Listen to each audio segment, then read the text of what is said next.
Bonjour à tous. Bienvenue pour les 15 ans de l'établissement.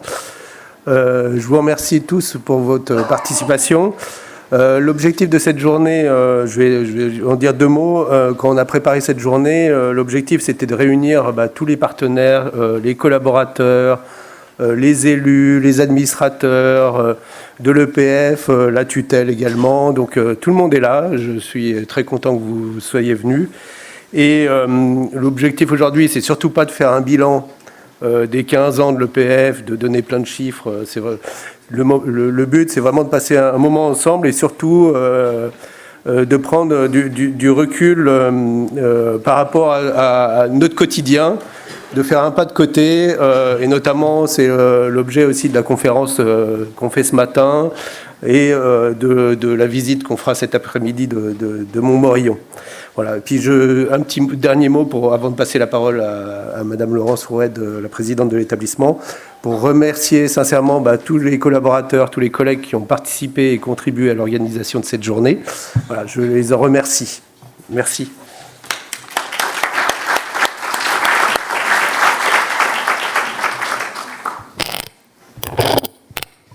Bien, bonjour à tous.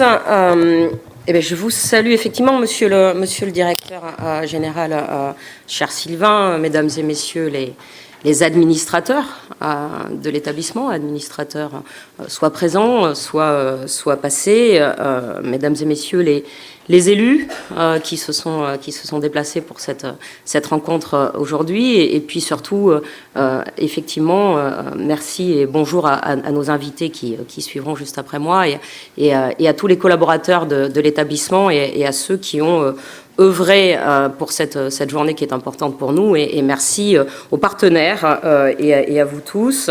Nous aurons tout à l'heure en fin de matinée monsieur le secrétaire général aux affaires régionales qui viendra nous parler aussi. Je crois que monsieur le préfet de la Vienne sera également présent à nos côtés durant cette journée, et puis nous aurons une intervention du président Alain Rousset en fin de matinée.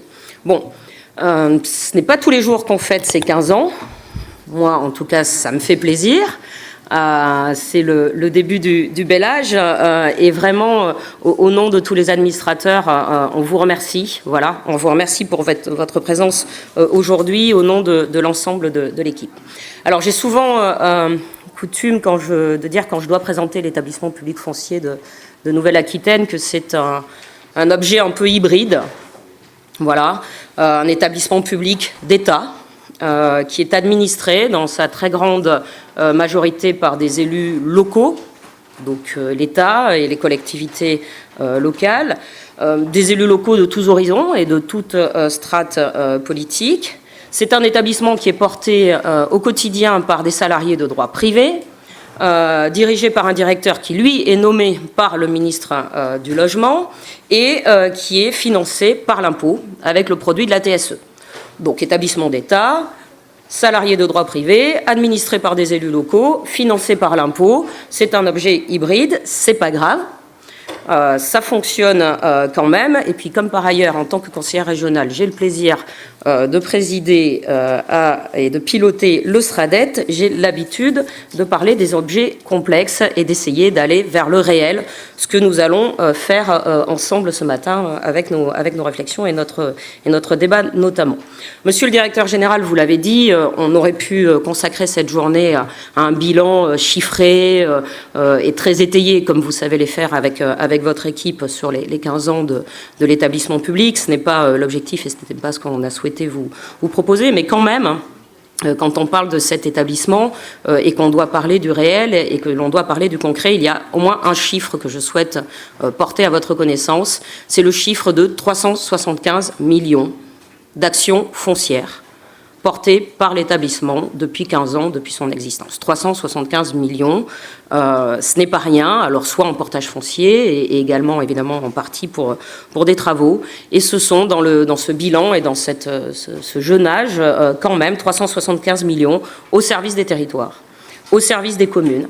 D'abord et à l'origine au service des communes de Poitou-Charentes et puis depuis 2017 plus largement. Ce sont 375 millions d'euros d'actions foncières au service des projets de logement, des projets de revitalisation, de développement économique, d'évolution du trait de côte, de reconquête de l'existant et de préservation des terres agricoles, naturelles et forestières, puisque ça fait partie des éléments importants et des sujets importants que l'on porte nous-mêmes par volontarisme et aussi évidemment auquel la tutelle de l'État nous engage.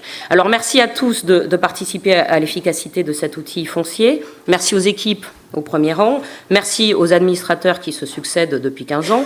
Merci aux services de l'État et à leur suivi vigilant et constructif. Et merci à ceux qui ont d'abord œuvré à la création de l'EPF en 2008 pour appuyer les collectivités de Poitou-Charentes dans la revitalisation de leur cœur de ville.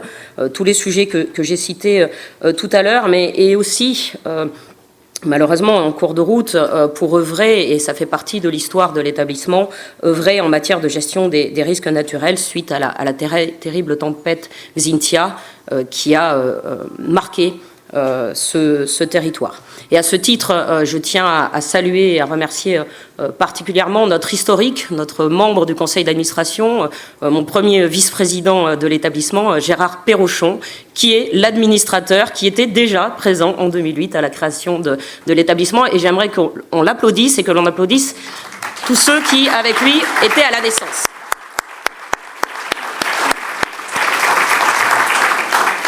Dans l'oreillette, on m'a dit que le premier directeur de l'établissement était également présent parmi nous. Alors, je ne l'ai pas localisé, mais normalement, il est tout en haut là-bas. Merci. Merci à vous, Alain Toubol. Donc, je vous salue évidemment particulièrement. Et puis, merci à tous ceux qui depuis, de par l'origine Poitou-Charentes et son extension, merci à tous ceux qui ont accepté cette extension, le principe de l'extension, et qui ont travaillé à cette extension de l'EPF en 2017. Alors on ne couvre pas complètement le territoire régional, puisque on s'est positionné, on a positionné cette extension de l'EPF d'État dans le respect des établissements publics fonciers locaux, dont je salue les représentants parmi nous aujourd'hui. Mais néanmoins, cette EPF mérite son titre Nouvelle-Aquitaine, parce que l'on est déployé à l'échelle de 10 des 12 départements de Nouvelle-Aquitaine, à l'exception d'un gros village qui résiste, et je salue le directeur de l'établissement public foncier local de l'agglo d'Agen, qui est parmi là, je vous ai perdu de vue, voilà, bonjour, puisque nous sommes à l'échelle de 10 départements, sauf l'agglo d'Agen, qui s'était déjà doté de son propre établissement et de son propre équipement. Voilà. Mais même si on ne couvre pas toute la Nouvelle-Aquitaine, il n'en demeure pas moins que c'est déjà un champ de jeu très important et très conséquent à l'échelle de 10 départements, ça n'est pas rien. Et je vous remercie et je vous félicite tous collectivement pour avoir réussi à cette extension, sans oublier les territoires d'origine et sans oublier les départements et la région d'origine, parce que ça faisait vraiment partie des prérequis de la réussite de cette extension, c'est de faire en sorte de ne pas délaisser l'un pour l'autre. Donc effectivement, les équipes, l'organisation, les financements, les actions se sont progressivement adaptées à cette nouvelle échelle. Sans crise de croissance, je crois. On n'a pas toujours eu que des moments faciles. Il y a eu des ajustements, des adaptations, évidemment. Il a fallu faire grossir les équipes et les adapter. Je crois qu'à l'origine, en 2010, il devait y avoir 7 ou 8 collaborateurs au sein de l'établissement. On est aujourd'hui à un petit peu plus d'une soixantaine. Donc, vous voyez qu'évidemment, bien sûr, nous avons fait l'effort de structuration et de dimensionnement, ce qui nous a permis de ne pas être en crise de croissance et de ne pas non plus perdre notre identité, parce que c'est un sujet auquel on tient beaucoup, de la plus petite commune du ressort de l'établissement jusqu'aux grandes agglomérations. Nos équipes se sont mobilisées aux côtés des territoires pour les accompagner dans leurs projets. Les élus ont fait confiance à l'établissement et je crois que son expertise est reconnue, tant pour son rôle de conseil que pour la conduite des opérations foncières concrètes. Donc soyons collectivement fiers de ce parcours, faisons en sorte de le consolider durablement. Nous n'avons que 15 ans, donc tout l'espoir et toute la vie est devant nous. Et c'est d'autant plus précieux que nous sommes, je pense, dans un contexte où plus que jamais les compétences et les capacités de faire des établissements publics fonciers de façon générale sont importantes, seront sollicitées face aux enjeux fonciers. Vous le savez, nous avons des enjeux majeurs en matière de sobriété foncière et de limitation de l'étalement urbain. Je salue les représentants de la SAFER Nouvelle-Aquitaine qui sont extrêmement attachés évidemment à cette préservation des terres agricoles. Mais qui dit sobriété foncière dit nécessité de régulation foncière, et c'est le cœur de métier et le cœur de compétences d'un établissement public foncier. Dans un contexte où les opérations sont, et vous le savez tous, et en particulier les élus, sont de plus en plus complexes, voilà, on doit savoir, et c'est la plus-value de l'établissement, de vous accompagner sur les sujets complexes d'indivision, de copropriété, de régulation foncière, de gestion des friches, de récupération des friches, de dépollution, tous ces sujets sur lesquels l'établissement est en capacité et en compétence. Et le dire là aussi, et les administrateurs le savent, nous avons dû, et le conseil d'administration a régulièrement, sous l'égide des propositions du directeur et de son équipe, nous avons dû nous adapter à cette complexité, et en particulier nous avons maintenant à traiter des sujets qui n'existaient pas à l'origine de l'EPF, sur des questions de relogement par exemple, nous avons de plus en plus de locataires, ce qui n'était pas prévu évidemment. Quand on aide au sujet de revitalisation, on se retrouve dans ces situations-là, et effectivement les montages de projets sont de plus en plus importants. Et je le dis aussi dans un contexte où actuellement il y a une mission sénatoriale qui est menée sur les établissements publics fonciers et leur financement, et tant le directeur pour l'établissement et son équipe que moi-même, en tant que représentante de Région de France, nous avons pu faire passer les messages à cette mission qui est pilotée par le sénateur Blanc, pour dire à quel point, à un moment où on est dans ce contexte foncier-là, il est essentiel de pouvoir renforcer, sécuriser d'abord, et renforcer les EPF et leurs capacités et leurs moyens d'intervention, parce que quand on doit reconstruire sur l'existant, quand on doit produire du logement, quand on doit revitaliser, quand on doit réindustrialiser la France, eh bien, il faut savoir se doter d'outils et d'équipements et de moyens de faire ces missions-là et d'accompagner les élus locaux dans ces missions et ces injonctions. Et évidemment, les EPF sont là pour y répondre, ainsi que les nombreux partenaires que je salue, avec lesquels nous travaillons et que je remercie, et je salue leurs différents représentants aujourd'hui, partenaires institutionnels, les acteurs du foncier urbain et agricole, les opérateurs du logement, les développeurs territoriaux et les services des collectivités avec lesquels nous sommes en convention. Voilà. Je ne souhaite pas citer tous les domaines d'intervention, je l'ai dit, et démultiplier les exemples. Nous aurons, vous l'avez dit, monsieur le directeur, l'occasion cet après-midi d'aller en visiter un avec le site Maison Dieu à Montmorillon, et merci aux organisateurs et aux élus de Montmorillon qui nous accueilleront. Nous allons, juste après mon intervention, prendre un peu et beaucoup de hauteur avec une matinée débat dont je remercie les intervenants, mais je voulais terminer mon propos en mettant en exergue pour moi ce que sont 4 facteurs à la fois d'identité et de réussite de cet établissement. D'abord, sa capacité, depuis l'origine, cher Gérard, est maintenue à accompagner les communes rurales. Ça fait partie de l'ADN, je le dis souvent, de l'établissement public foncier de Nouvelle-Aquitaine, de porter sa capacité d'intervention sur les cœurs de bourg des communes rurales, avec des outils spécifiques, avec une attention qui est démultipliée à l'échelle de 10 départements. Et ça, pour nous, on y tient beaucoup, et on fera en sorte de préserver cette capacité à faire pour les communes rurales dans les années qui viennent.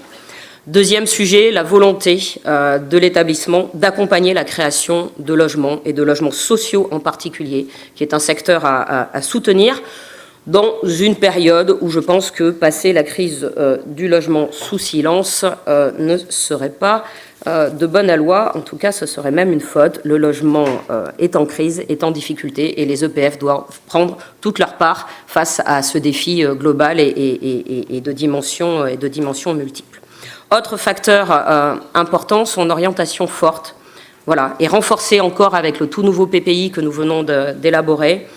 Orientation forte pour permettre l'action foncière d'abord sur les parcelles bâties. Voilà. À l'heure où on demande aux maires de préserver les terres agricoles, naturelles et forestières, des outils puissants doivent être mis en œuvre, mis à leur disposition pour la reconquête du bâti existant et des friches. Et depuis 2008, les données de l'établissement montrent combien nous avons démultiplié notre action sur ces parcelles bâties, parce que c'est bien là que l'on a la plus-value la plus forte.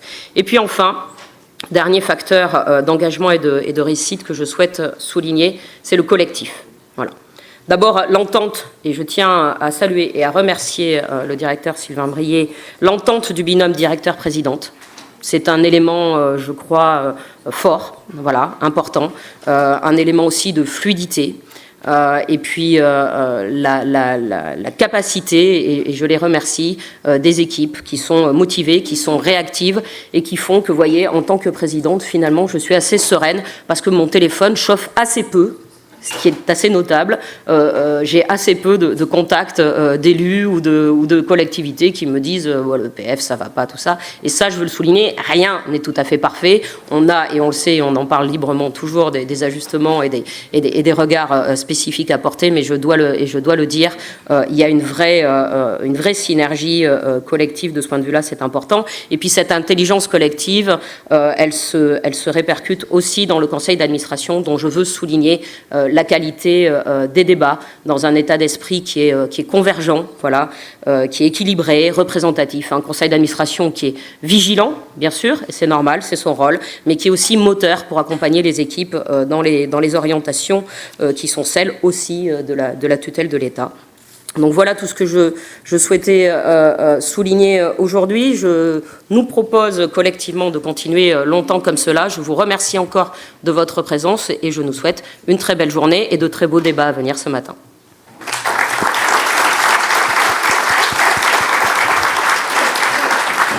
Merci beaucoup pour ces premiers mots, Laurence Roued, et merci aussi à Sylvain Brier.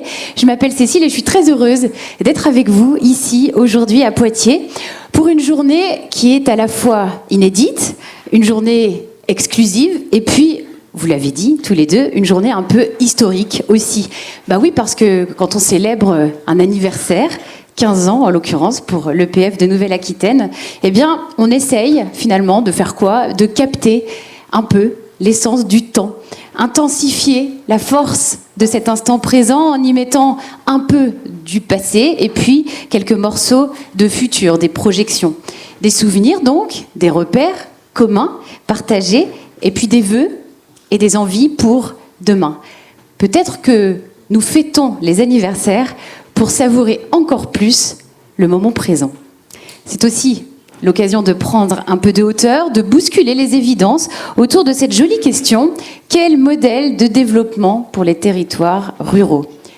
Et si les campagnes avaient des leçons à donner aux métropoles, à l'heure où la manière d'habiter, les façons de faire la ville sont bousculées par une conjonction de crises démographiques, climatiques, perte de ressources, de biodiversité, vous connaissez tout ça très bien. Et si le circuit court, celui des relations propres à la vie rurale, était une forme de super pouvoir pour aujourd'hui, mais surtout pour demain, pour après-demain.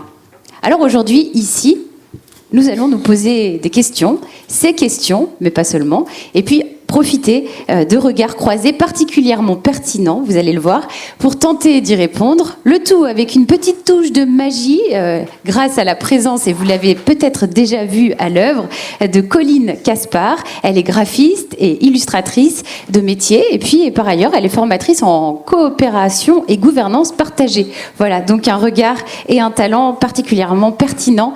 Je vous propose de l'accueillir et de l'applaudir pour l'encourager, parce que toute la journée, elle va nous suivre. Et puis vous le voyez, il y a une caméra, des micros, on gardera un souvenir précis de tout ce qui va pouvoir se vivre ici. Alors pour questionner le ou les modèles de développement souhaitables, on a de la chance, on va pouvoir compter sur la présence d'intervenants au regard extrêmement précis, car ils s'appuient sur des recherches, des analyses qui croisent beaucoup de données.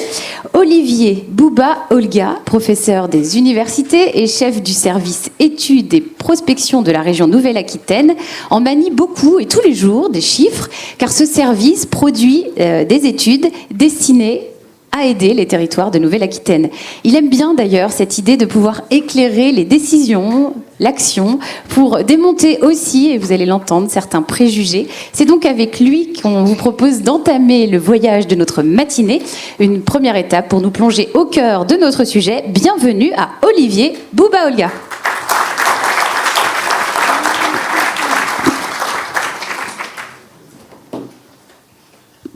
À qui je transmets le bâton de parole. Bien, bonjour, merci beaucoup. Alors juste, il faudrait que je puisse lancer le diaporama. C'est souvent un bon point de départ. Ça peut être pas mal. On essaye. Dis, Siri, peux-tu lancer le diaporama? Bien, merci Madame la Présidente, merci Monsieur le Directeur, merci pour l'invitation. Alors j'appuie. Yes. On est bon. J'appuie encore. D'accord. Voilà, on est. Ah d'accord, ok. C'est parfait. Très bien. Voilà. Bien, merci beaucoup pour la proposition d'intervenir et puis d'échanger. Enfin, ça donnera l'occasion d'échanger aussi avec Valérie Joussaume après. Enfin, ce sera un plaisir parce que je connais tes travaux. On n'a pas eu l'occasion d'échanger plus que ça. Donc, je me dis que ce serait intéressant. Donc, peut-être je me présente et puis dire que je vais intervenir un peu à double titre, c'est-à-dire en tant qu'universitaire. Je suis chercheur depuis un certain nombre d'années maintenant et j'ai beaucoup travaillé sur les dynamiques territoriales et depuis 2 ans et demi, donc c'est mon autre casquette, je suis en détachement à temps complet à la région Nouvelle-Aquitaine où je dirige un service d'études. L'envie, c'était de me rapprocher un peu de l'action. Effectivement, ça faisait un certain nombre d'années que je disais des choses sur comment penser autrement et agir autrement sur les territoires. Donc là, l'idée, c'est mettre la main dans le cambouis, quoi. Dire est-ce que vas-y, et essaie de. Donc voilà, et c'est un vrai plaisir. On fait plein. Peut-être même aujourd'hui, après 2 ans et demi de recul, je dirais que le service est presque un service de recherche-action plus que étude, dans le sens où on explore des choses, on essaie de penser autrement les territoires de Nouvelle-Aquitaine et puis pour essayer de travailler avec les collègues de manière très collaborative, très coopérative pour peut-être agir autrement et mieux au service des populations.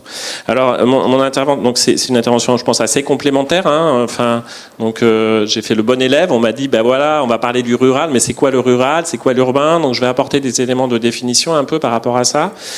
M'interroger sur cette catégorisation. Rural-urbain, alors peut-être dire que c'est un exercice qui me semble fondamental et important parce que interroger les catégories, c'est interroger les représentations.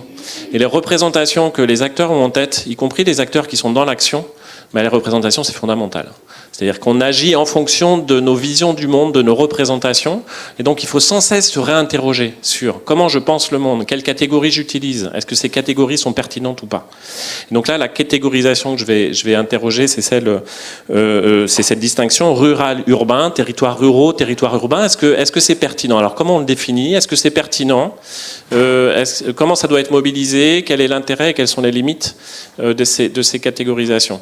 J'aurais pu en interroger une autre sur laquelle j'ai beaucoup travaillé, mais c'est pareil, c'est pour vous expliquer en quoi ça peut être tout à fait important d'interroger ces représentations et ces catégories. Et on n'est pas très loin de rural-urbain, c'est la distinction métropole-France périphérique, par exemple, qui a structuré les débats, qui a structuré l'action publique en France, et qui peut être interrogée. Donc c'est vraiment l'intention. Alors ce que je vais vous proposer, c'est quelques éléments de définition. Et puis vous montrer dans quel cas, effectivement, cette distinction, elle a du sens, elle apporte des choses, et dans quel cas, il faut faire attention, être prudent un peu dans son utilisation.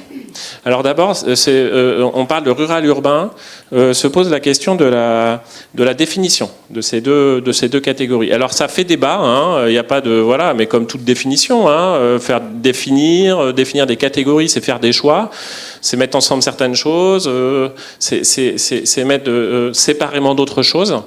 Donc ça peut toujours être interrogé, et c'est interrogé depuis très longtemps par les chercheurs, bien sûr, mais quand même, il y a eu des avancées qui font assez consensus, on va dire, sur la période récente, sur cette définition rural-urbain, avec une proposition de définition dérivée qui a été proposée au départ par Eurostat à l'échelle européenne. Des chercheurs ont été impliqués dans la réflexion. On va définir le rural en plein, c'est-à-dire en s'appuyant sur un indicateur. C'est la grille de densité. Alors en France, c'est la grille communale de densité qui va servir à définir le caractère rural ou urbain des communes. Donc, vous avez... alors, oui, mon diaporama, il n'apparaît pas à l'écran. Ah, d'accord, ok. Ah, d'accord, ok.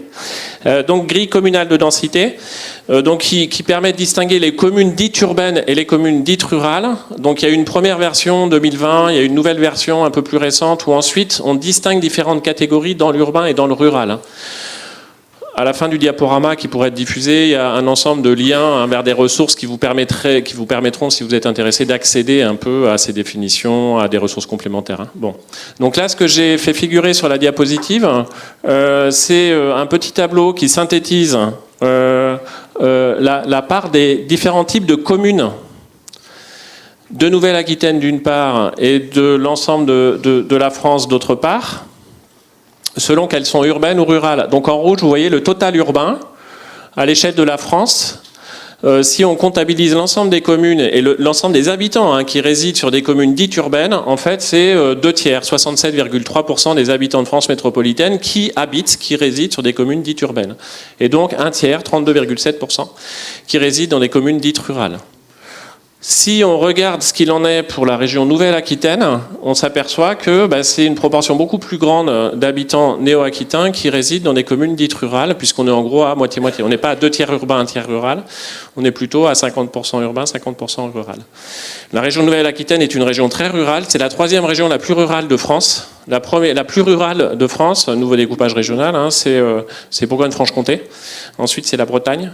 Et ensuite, c'est Nouvelle-Aquitaine. Mais avec des proportions assez similaires. En gros, on est à moitié-moitié. Voilà.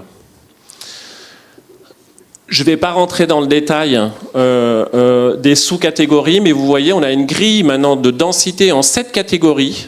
Donc, ce n'est pas simplement rural versus urbain, mais dans l'urbain, on peut distinguer les grands centres urbains, les centres urbains intermédiaires, les petites villes, ceintures urbaines. Et dans le rural, bourgs ruraux, rural habitat dispersé, rural habitat très dispersé. Donc se servir de cette typologie, encore une fois, elle fait assez consensus quand même, elle est assez intéressante. C'est une définition en plein, c'est-à-dire on ne dit plus le rural, c'est ce qui n'est pas urbain. Ça, c'était un peu trop la tendance préalable. C'est-à-dire non, le rural, finalement, c'est des espaces à faible densité, à faible ou très faible densité. Et l'urbain, c'est des espaces à densité plus forte. Voilà. Donc dans beaucoup de travaux qu'on mène et que des chercheurs mènent, on peut utiliser cette catégorisation rural-urbain ou la typologie en 7 catégories et puis se dire est-ce que ça compte ça? Est-ce qu'on observe des différences selon les territoires, selon qu'ils sont ruraux ou urbains? Et c'est ce que je vais interroger en traitant 3 sujets. La question des performances économiques, la question de la géographie du vote et la question de l'accès aux services et équipements. Donc 3 questions différentes. Et je vais me poser la question, est-ce que c'est le caractère rural ou urbain qui compte ou est-ce que c'est autre chose? Et puis la réponse, donc c'est la réponse standard d'un universitaire, c'est ça dépend. Mais ça dépend, mais je vais vous dire de quoi ça dépend et en quoi ça peut être tout à fait utile. Donc partie droite, vous avez la carte des communes. Donc là, vous voyez, on voit les tons verts dominent parce qu'on a un très grand nombre, c'est 80% des communes en fait qui sont rurales. Mais en population, c'est moins important parce qu'on a bien sûr moins d'habitants sur ces espaces ruraux. Alors, ce premier, j'ai mis en bas de la diapositive un élément qui est fondamental, sur lequel on travaille un peu, sur lequel des chercheurs travaillent. C'est que cette définir rural-urbain sur la base de la grille communale de densité, c'est intéressant, ça fait plutôt consensus, mais tout le monde est d'accord pour dire que ça ne suffit pas. Pourquoi ça ne suffit pas? Parce qu'on a une diversité de mondes ruraux, on a une diversité de mondes urbains. Et donc les travaux de recherche en ce moment essaient d'avancer sur comment on caractérise, quel indicateur on va utiliser en complément, pour distinguer au sein du rural différents types de territoires ruraux et au sein de l'urbain, différents types de territoires urbains. Sur la question de la diversité des mondes ruraux, une des recherches les plus intéressantes récemment diffusées, c'est des travaux faits par Magali Talandier et Acadie, en fait, Philippe Pesteb notamment, là, pour la NCT. Vous avez les rapports en ligne, j'ai mis pareil le lien, et ils proposent différentes typologies des mondes ruraux en fonction du sujet traité. Ça aussi, ça me semble très très intéressant, c'est-à-dire que la typologie des mondes ruraux dépend de ce à quoi on s'intéresse. Est-ce qu'on s'intéresse à la question du développement économique? Est-ce qu'on s'intéresse à la question des transitions, des sujets environnementaux, etc. Alors donc, je vais présenter quelques résultats de travaux que l'on a menés sur voilà, l'importance de cette catégorie-là, enfin de ces catégories rurales urbains, sur différents indicateurs. Premier sujet, c'est le lien entre ruralité et performance économique. Donc l'idée, c'est de s'interroger sur... Alors on prend quelques indicateurs. Taux de croissance de la population, taux de croissance de l'emploi, dans le taux de croissance de l'emploi, le sol taux de croissance de la population, sol naturel, sol migratoire. Vous voyez à droite les variables un peu sur lesquelles on s'est interrogé, le taux de chômage, le revenu disponible, les inégalités de revenus. Et puis la question, c'est de se dire, est-ce que le fait d'être rural, ça pénalise ou ça avantage sur l'une de ces variables-là ? Alors c'est une des questions sur lesquelles j'ai beaucoup travaillé au préalable, avant mon arrivée à la région, moins sur la catégorie urbain-rural que sur le couple métropole-non métropole, pour réinterroger un peu ce discours rouleau compresseur. L'avenir en termes de performance économique est concentré au sein des métropoles, et la performance c'est là où elle se situe, et en dehors des métropoles, point de performance. Pour dire, non, en fait, quand on brasse les chiffres, c'est pas ça qu'on a. Bon, là, on retrouve un peu cette idée, je vous explique un peu. J'ai fait figurer 2 exemples de cartes. Partie gauche, solde migratoire. Partie droite, la carte de droite, c'est la croissance de l'emploi. C'est à l'échelle des EPCI. Donc, qu'est-ce qui saute aux yeux quand on regarde ces cartes-là ? On voit bien qu'on a des effets qu'on qualifie de macro-territoriaux, de macro-régionaux. Au-delà du rural-urbain. Vous prenez la carte de gauche, les soldes migratoires. On voit bien, donc les couleurs les plus dans les tons de orange et rouge, là, c'est les valeurs positives, solde migratoire positif, et quand on est dans les tons de vert, là, c'est des valeurs négatives. On voit bien que ce que ça oppose, ça semble pas vraiment être rural-urbain, mais plutôt la partie ouest et sud de la France, d'une part, et un grand quart nord-est, d'autre part. Sur beaucoup de sujets, ce qui compte, la géographie qui saute aux yeux, c'est pas une géographie qui oppose les grandes villes, les moyennes villes, les petites villes, l'urbain ou le rural, les métropoles ou leurs métropoles. C'est une géographie qui oppose des vastes espaces macro-territoriaux. Ça, c'est quand même une idée un peu fondamentale à garder en tête, qui a un peu été oubliée, me semble-t-il, dans les débats sur les dynamiques territoriales. Croissance de l'emploi, idem. Alors, c'est un mélange, ça peut être compliqué à lire, ces cartes-là, parce qu'on a ça, on voit bien, on a des logiques un peu macro-territoriales. Sur d'autres sujets, quand même, la croissance de l'emploi, on voit bien quand même qu'on a des choses qui ressortent autour de Bordeaux, où c'est plus dynamique, autour de Toulouse, autour de Nantes-Rennes, etc. En même temps qu'on a des logiques macro-territoriales. Donc, ce qu'il faut faire, c'est essayer de quantifier l'importance des logiques macro-territoriales, des logiques rural-urbains, et voir d'autres logiques. Donc c'est ce qu'on fait, alors je ne vais pas rentrer dans la tambouille statistique, mais on a quand même des outils en matière de recherche, quand on traite les stats, pour isoler, pour quantifier l'importance de chacun de ces effets-là. Donc c'est ce que vous avez... par exemple sur le sol migratoire sous la diapositive. Vous voyez, quand on s'interroge, donc je suis à l'échelle des EPCI. La question que je me pose, c'est est-ce que donc j'ai un sol migratoire plus fort qu'un autre EPCI? Est-ce que c'est lié au fait que je suis plus urbain ou plus rural? Ou est-ce que c'est lié au fait que je suis dans telle région plutôt que telle autre? Vous voyez? Donc est-ce que c'est un effet macro-territorial ou est-ce que c'est un effet rural-urbain? Donc ce qu'on est en capacité de dire, c'est ce qu'explique les effets macro-territoriaux dans les différences entre PCI qu'on observe. Sur le sol migratoire, les effets macro-territoriaux, là sur la diapositive j'ai fait effet région, ça explique 51% des différences de sol migratoire entre PCI. L'effet rural-urbain, ça n'en explique que 13%. Ça n'explique pas rien, mais ça explique beaucoup moins. La moitié des différences entre PCI sont plutôt liées à l'appartenance à la région qu'au fait que le PCI est plutôt rural ou urbain, sur cette variable sol migratoire. Sur la croissance de l'emploi, effet région 22%, effet rural 4%. Croissance de l'emploi, l'effet rural, ça explique quasi rien.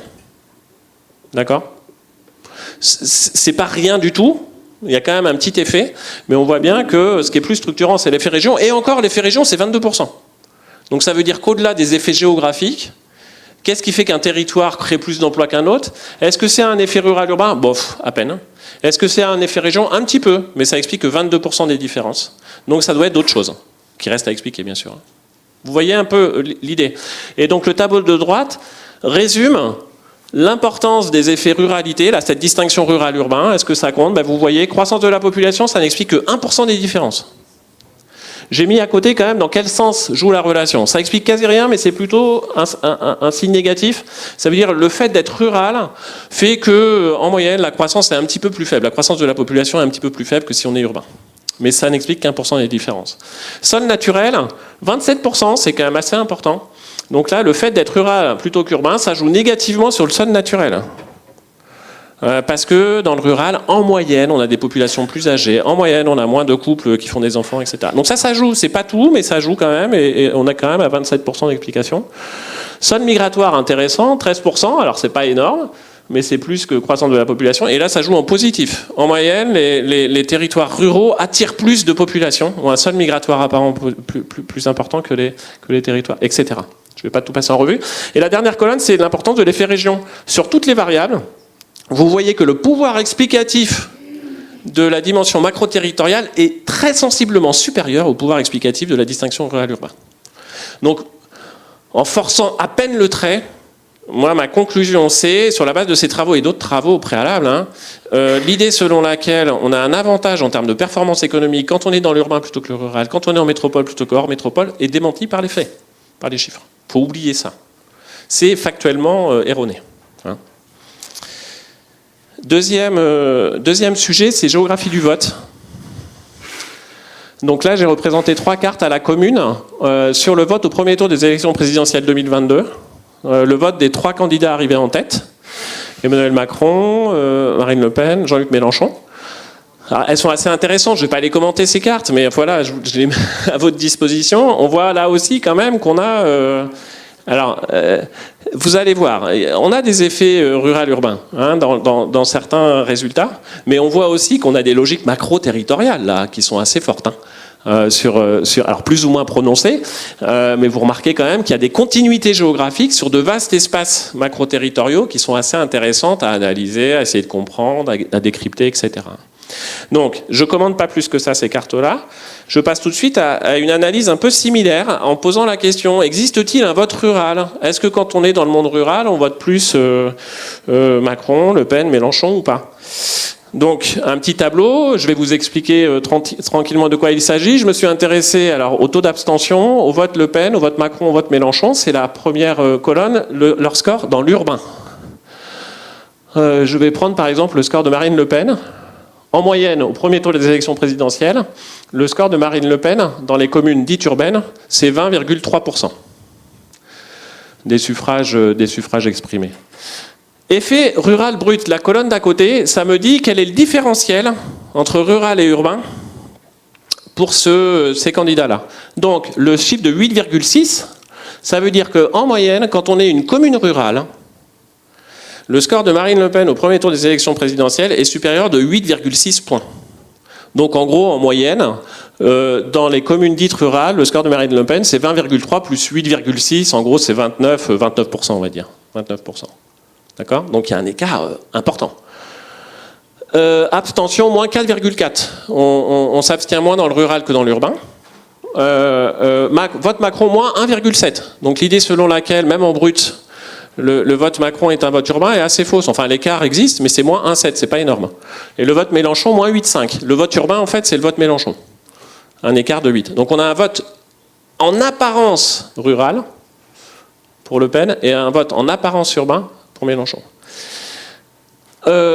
Variance expliquée, c'est la même idée que tout à l'heure. Est-ce que le fait d'être rural-urbain, ça explique beaucoup des différences de vote? Vous voyez, pas tant. 17% pour l'abstention, 18% Le Pen, 2% Macron, 20% Mélenchon.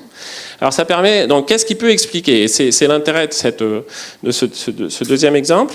Il faut faire attention quand on compare des scores bruts rural-urbain, c'est qu'en fait, la composition sociale des territoires n'est pas la même. Et donc si on n'intègre pas les différences de composition sociale des territoires, quand on analyse la géographie des votes, on dit plein de bêtises. Et on va commencer à dire, et certains le disent, y compris certains chercheurs avec lesquels je suis en désaccord profond, notamment Jacques Lévy, avec son analyse de ce qu'il appelle les gradients d'urbanité. Sur la base de ces scores-là, il va dire, bah oui, dans l'urbain, on vote moins pour les partis extrêmes, enfin on vote moins Le Pen, au départ c'est son analyse, parce qu'on est plus confronté à la diversité, on est plus confronté à l'autre, donc on est plus tolérant, alors que dans le rural, on est moins confronté à l'altérité, donc on est moins tolérant, on va plus voter pour les partis extrême. Le problème, c'est qu'on peut avoir des effets de composition sociale. Et c'est ce qu'on mesure, et c'est ce qui permet d'arriver à ce que j'appelle un effet rural net. C'est-à-dire, on ne va plus comparer le vote Le Pen rural-urbain, on va comparer à caractéristiques sociales des individus similaires. Je vais comparer le vote Le Pen d'un cadre supérieur dans le rural et dans l'urbain, d'un ouvrier dans le rural et dans l'urbain, etc., d'un diplômé du supérieur dans le rural. C'est-à-dire, je neutralise l'effet de certaines caractéristiques des populations. Alors, ces caractéristiques, c'est les variables de mon modèle, ce que j'ai mis sous le tableau là. Dans le modèle, on intègre la part des diplômés du supérieur par territoire, le taux de chômage, la part des plus de 65 ans, la part des moins de 30 ans, la part des immigrés et des indicatrices régionales. Quand j'intègre ça dans le modèle, est-ce qu'il reste des différences rural-urbain ? Eh bien, pratiquement pas. L'effet rural net de ces autres effets, pour l'abstention, ça reste un peu, moins 2,3. On a quand même une abstention, tout ça contrôlé, quand même, ça se mobilise un peu plus dans le rural. Ce qui est intéressant, hein, ce qui peut ensuite, c'est pas énorme, mais c'est quand même 2 points d'écart, c'est pas rien. Le vote Le Pen, on tombe à 0,6. On tombe à 0,6, c'est plus 8 points de plus. C'est-à-dire à caractéristiques socio-démographiques des populations identiques, on ne vote pas plus Le Pen dans le rural que dans l'urbain. Donc ça change quand même beaucoup de choses dans l'interprétation des résultats et dans ce qu'on va dire ou ce que les politiques peuvent dire ensuite.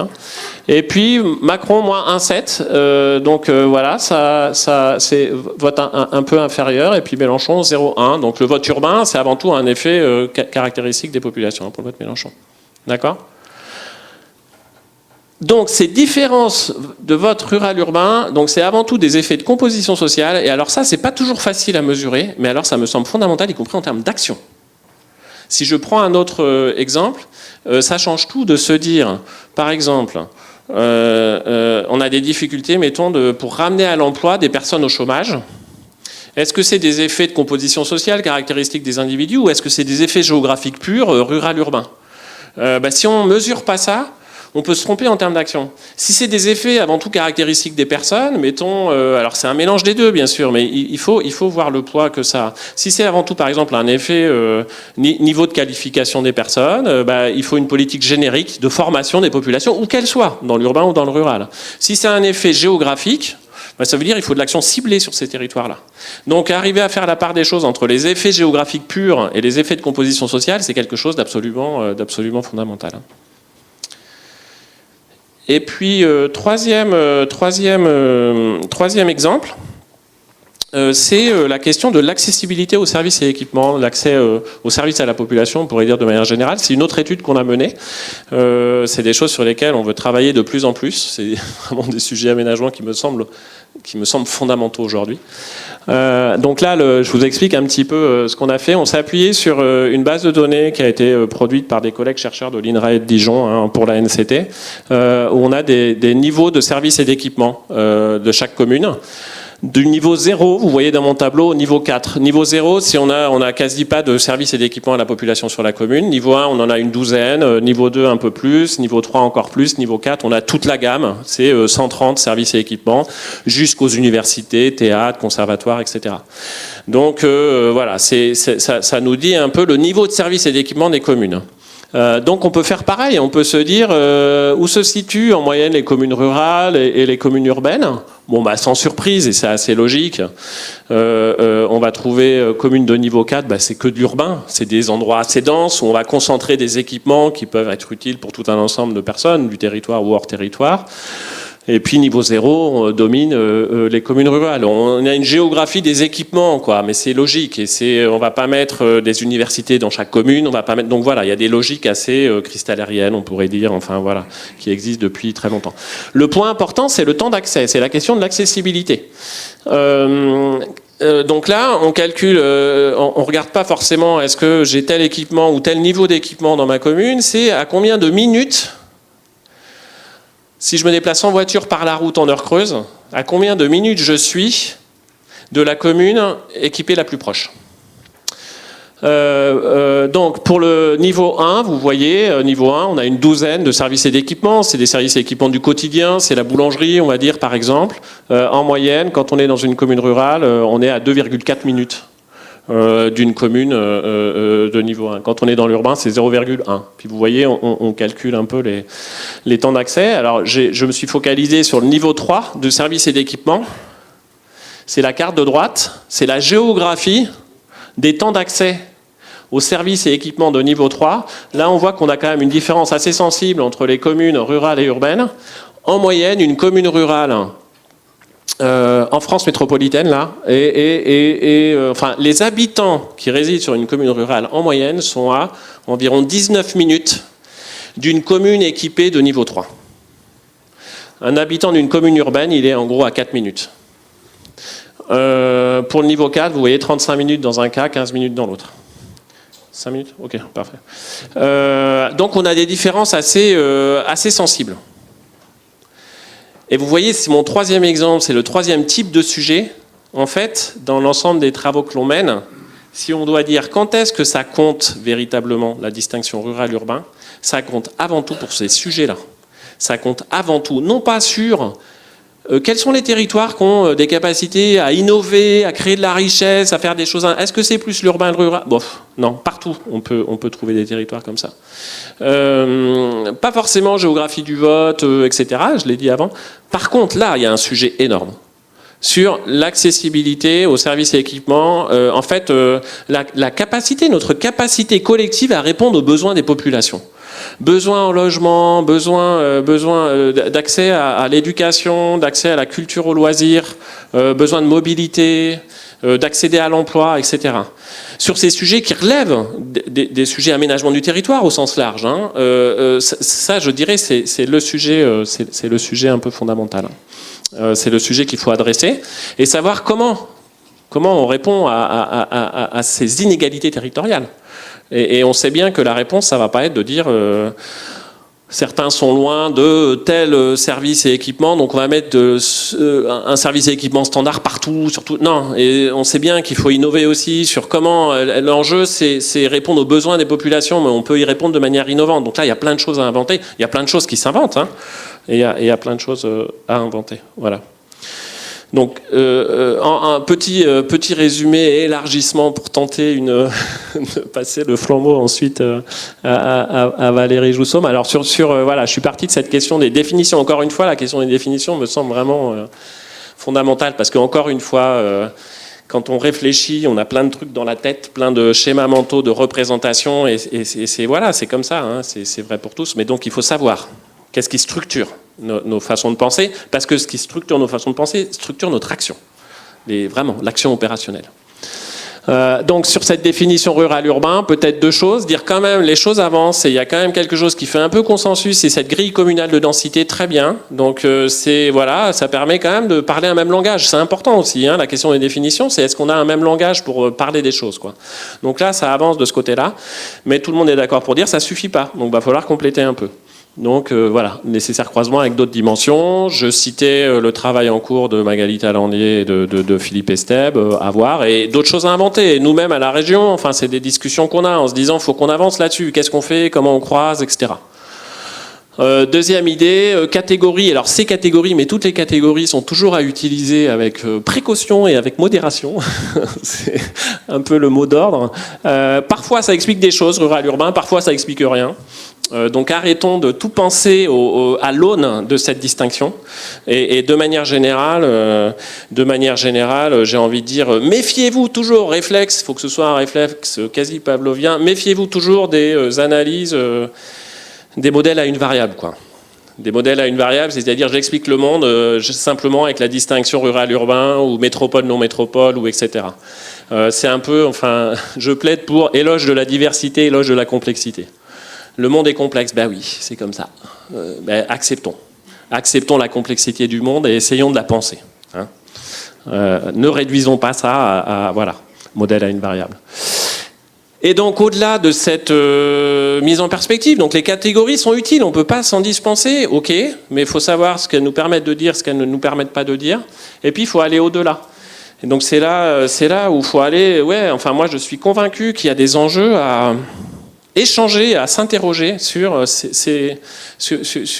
des récits territoriaux.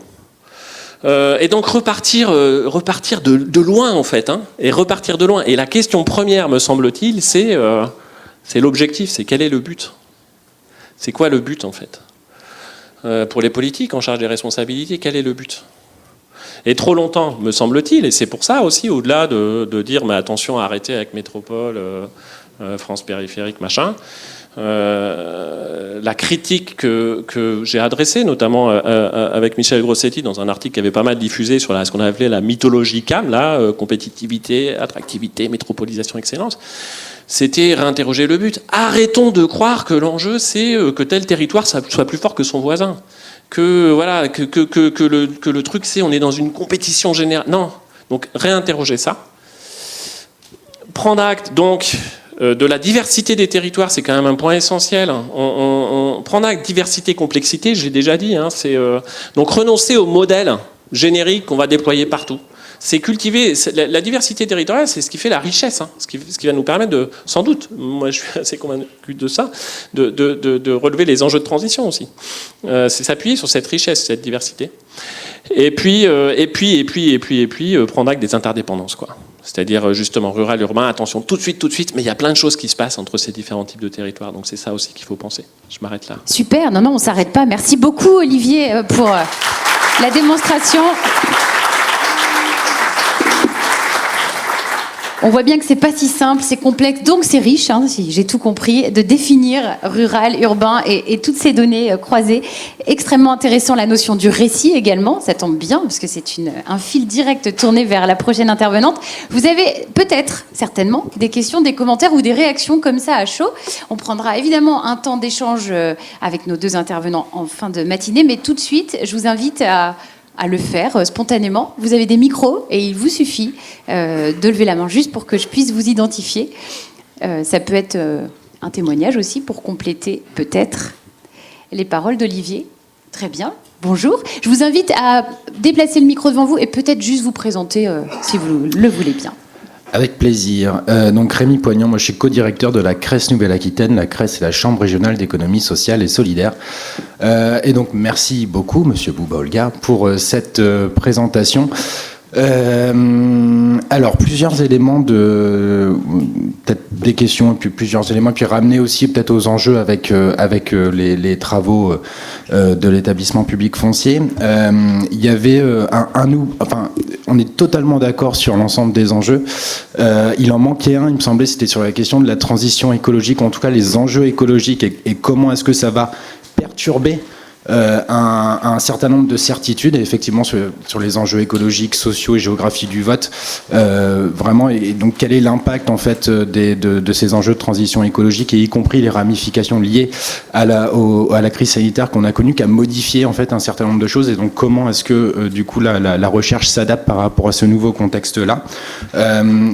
Je retiens aussi, par rapport à la question de la ruralité, la façon dont on doit animer les territoires pour justement éduquer, accompagner, faire en sorte de relever un certain nombre de défis sociaux, et notamment sur la cartographie avec les niveaux 3, c'est-à-dire que le fait d'être à 30 minutes du premier service public, c'est ultra compliqué.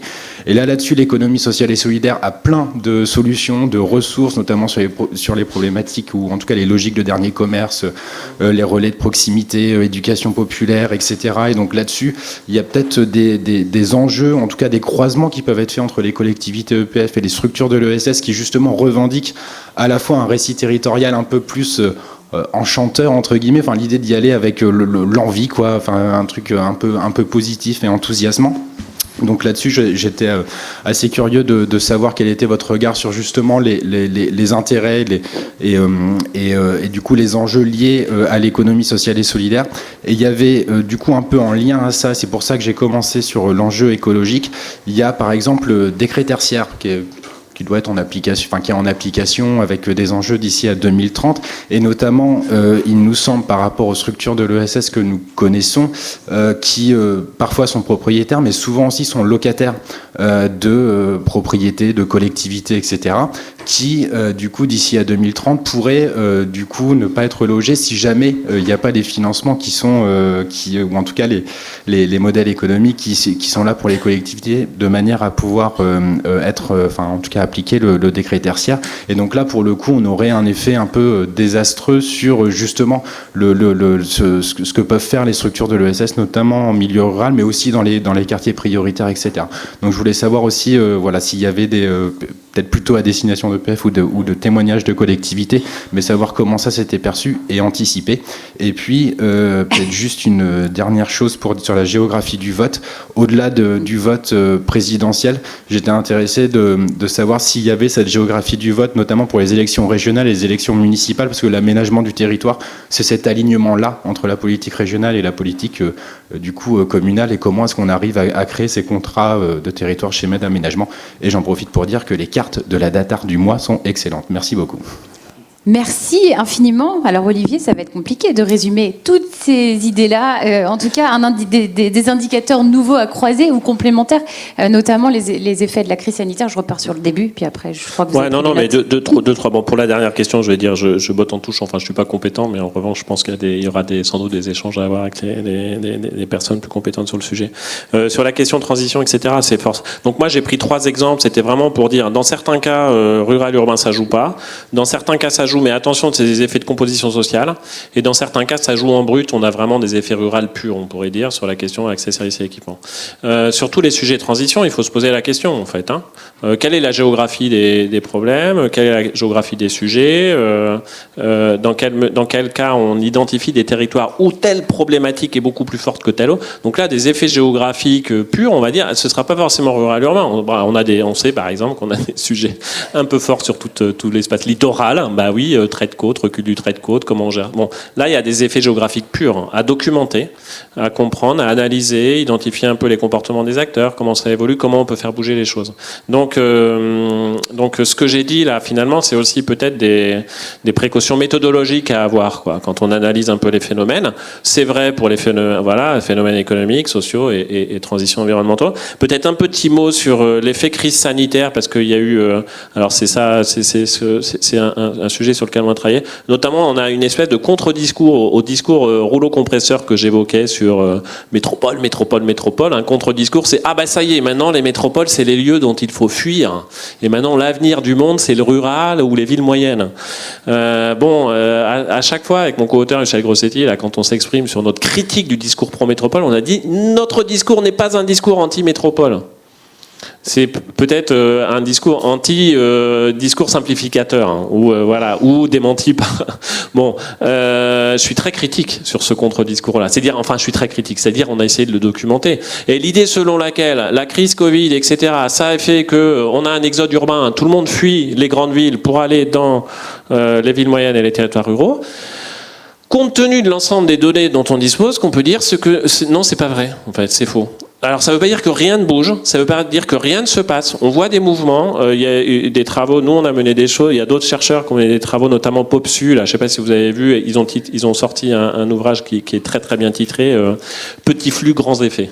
On a des petits flux suite à la crise sanitaire, mais parfois sur certains territoires ça peut avoir de grands effets, parce que si vous rajoutez 10-15 familles sur un territoire à faible densité, ça change beaucoup de choses.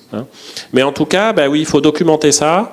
Il y a sans doute des choses qui bougent. On est un peu dépourvu en données, même sur cette question-là. Je vous dis, les données dont on dispose, on attend d'autres données. Mais voilà.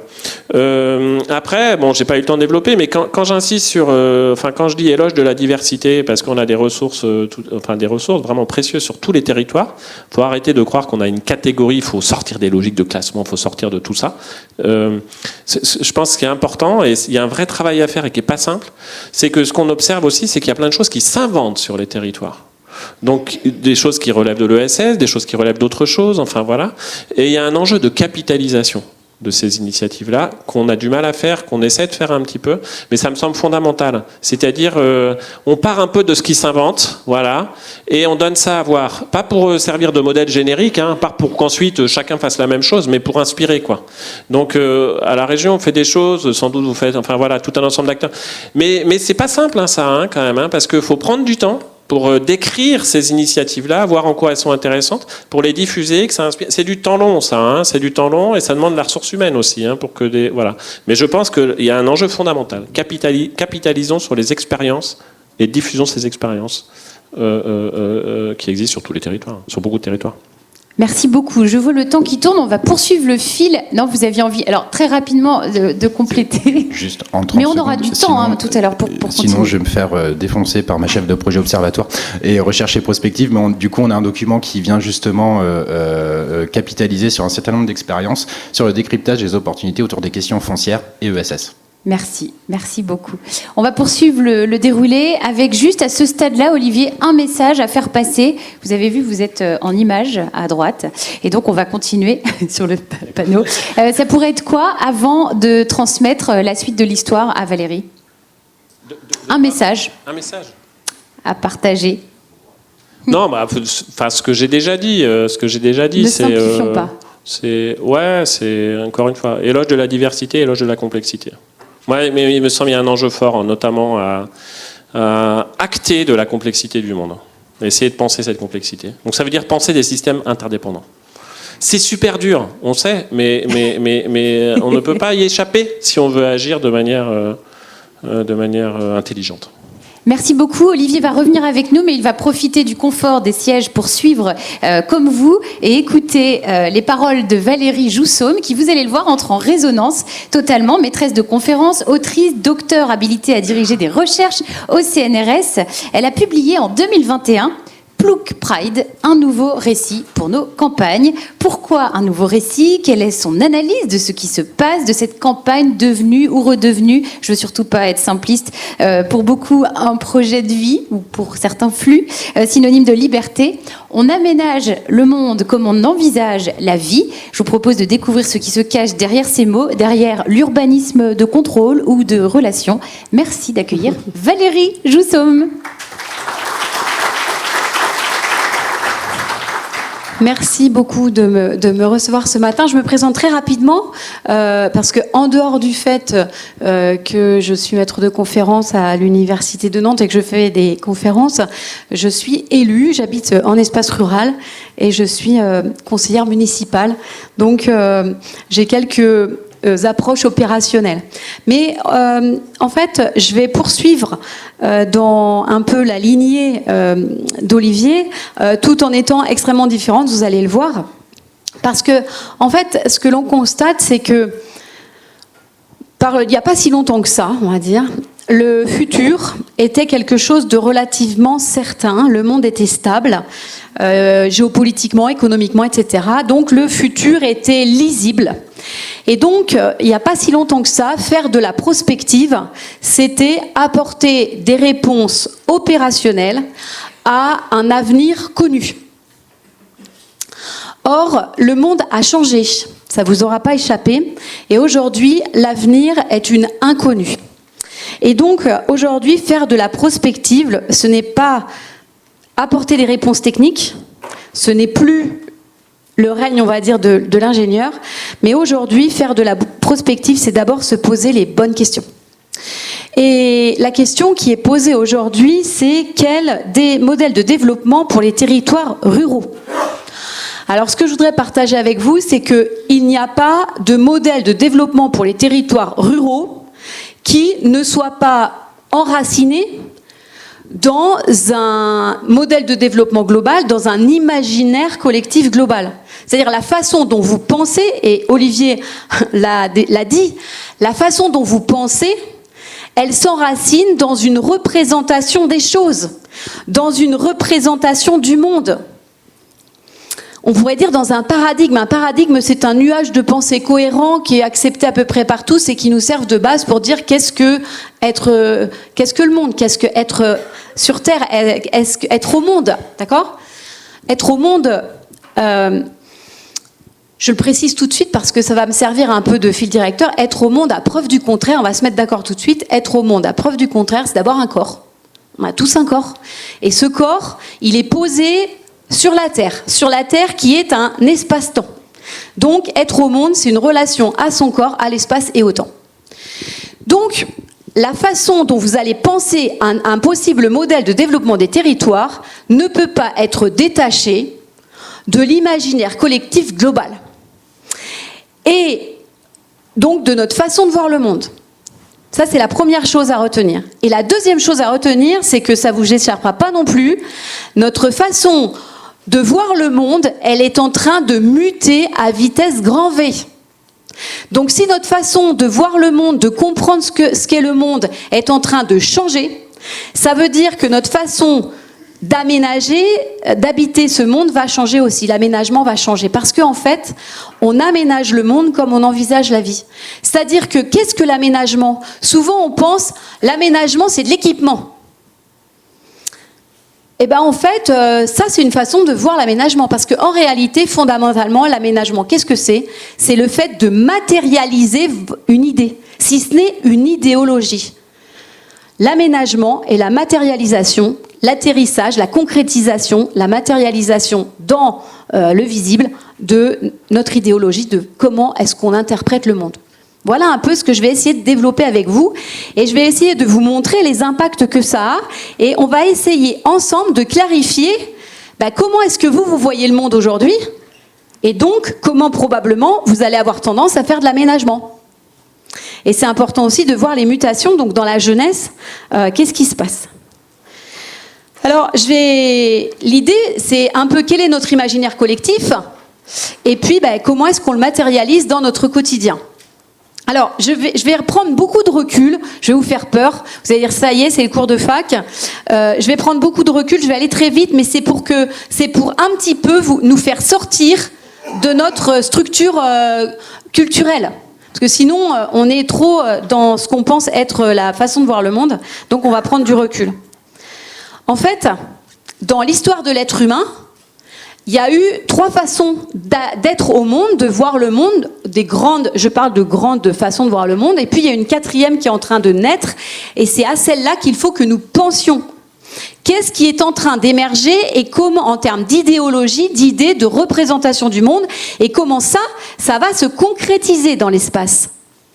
Alors, pour prendre conscience de ça, très rapidement, premier temps de notre humanité, l'ère sauvage. Ce n'est pas l'homme qui est sauvage, c'est la nature. Notre premier environnement de vie, c'est la nature sauvage. Et la première façon d'habiter la Terre, d'être sur Terre, c'est d'être un chasseur-cueilleur-pêcheur. Les chasseurs-cueilleurs-pêcheurs vivent de petites prédations sur leur environnement, ils vivent dans la nature sauvage. Nous sommes génétiquement sélectionnés pour vivre dans la nature sauvage. Et alors, très rapidement, qu'est-ce que l'espace, qu'est-ce que le temps et le corps de chasseurs-cueilleurs-pêcheurs ? L'espace, ces populations sont nomades, sauf exception. Ils sont nomades. Donc l'espace, pour eux, c'est une ligne, un cheminement, c'est une ligne. Qu'est-ce que le temps ?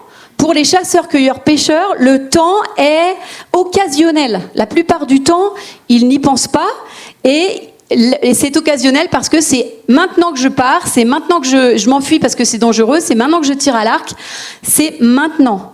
Donc ces populations en termes de corps sont au niveau d'une conscience de soi ici. Ils sont dans le ressenti, dans la réponse instinctive aux situations. Je pourrais développer des dimensions plus sexuelles. Il n'y a pas de mutation sans mutation également du corps, mais aussi de la sexualité. Mais on n'a que 3 quarts d'heure, donc je ne vais pas développer. Donc, première révolution dans l'histoire de notre humanité, c'est l'invention de l'agriculture. C'est-à-dire, c'est la domestication des plantes et des animaux. Et ce faisant, en domestiquant les plantes et les animaux, nous allons nous sédentariser. Et donc là, nous allons, en nous sédentarisant, eh bien, on va changer notre relation au monde, puisque l'espace n'est plus linéaire, mais il devient une ère. Et donc, nous allons devenir des paysans, et ça va être la base du peuplement de la France, ou de l'Europe, on pourrait dire, tel que nous l'avons connu dans le passé. D'accord ? C'est l'histoire paysanne qui va structurer un peuplement dispersé des populations pour produire de la nourriture. Cette façon d'être au monde, on pourrait dire, si je prends une métaphore, le monde est comme un potager. L'idée, c'est de faire un potager. Donc, on voit le monde comme un potager. Et donc l'espace, c'est un territoire. Qu'est-ce que le temps pour les paysans? Le temps pour les paysans est circulaire. Dans toutes les sociétés paysannes du monde entier, le temps est toujours représenté comme une roue qui tourne. Et donc, qu'est-ce que le futur dans des sociétés paysannes? Eh bien, pour eux, le futur, c'est pas du tout le même sens que nous. Dans les sociétés paysannes, le futur, c'est l'éternel retour du passé. D'accord? Eh bien, au printemps prochain, ça va être le retour du printemps de l'année dernière, et puis on va recommencer. Donc ça, c'est la relation au temps et à l'espace. On pourrait dire que si on est dans une relation dans le corps, Emmanuel Todd dit « c'est l'homme qui croit en Dieu », on est donc au niveau de la poitrine. Et donc, ces sociétés paysannes vont créer notre deuxième environnement de vie. Notre deuxième environnement de vie majoritaire qui va dominer très largement, c'est la nature domestiquée par l'homme. La nature domestiquée par l'homme, dans le langage commun, ça s'appelle la campagne. Et c'est ma première définition la plus élémentaire de la campagne. Qu'est-ce que la campagne? C'est un environnement de vie dominé par la nature domestiquée par l'homme. Ça ne veut pas dire que les villes en tant qu'espace construit n'existent pas, mais elles sont extrêmement petites, elles vont rester très peu importantes. Okay? Donc là, on est sédentaire, on vit avec deux niveaux de collectivité. Dans l'ère sauvage, il n'y a que la famille. Dans l'ère paysanne, il y a la famille plus le village. Donc communauté paysanne, communauté familiale, communauté villageoise. Cette société rurale, paysanne traditionnelle, va aménager tous les écosystèmes possibles et imaginables. On va faire de l'agriculture depuis les polders jusqu'aux estives de haute montagne. Tout est aménagé par les êtres humains. Adaptation incroyable à tous les écosystèmes où on peut faire de l'agriculture. Grande diversité, donc on va gérer la complexité de la relation à la nature.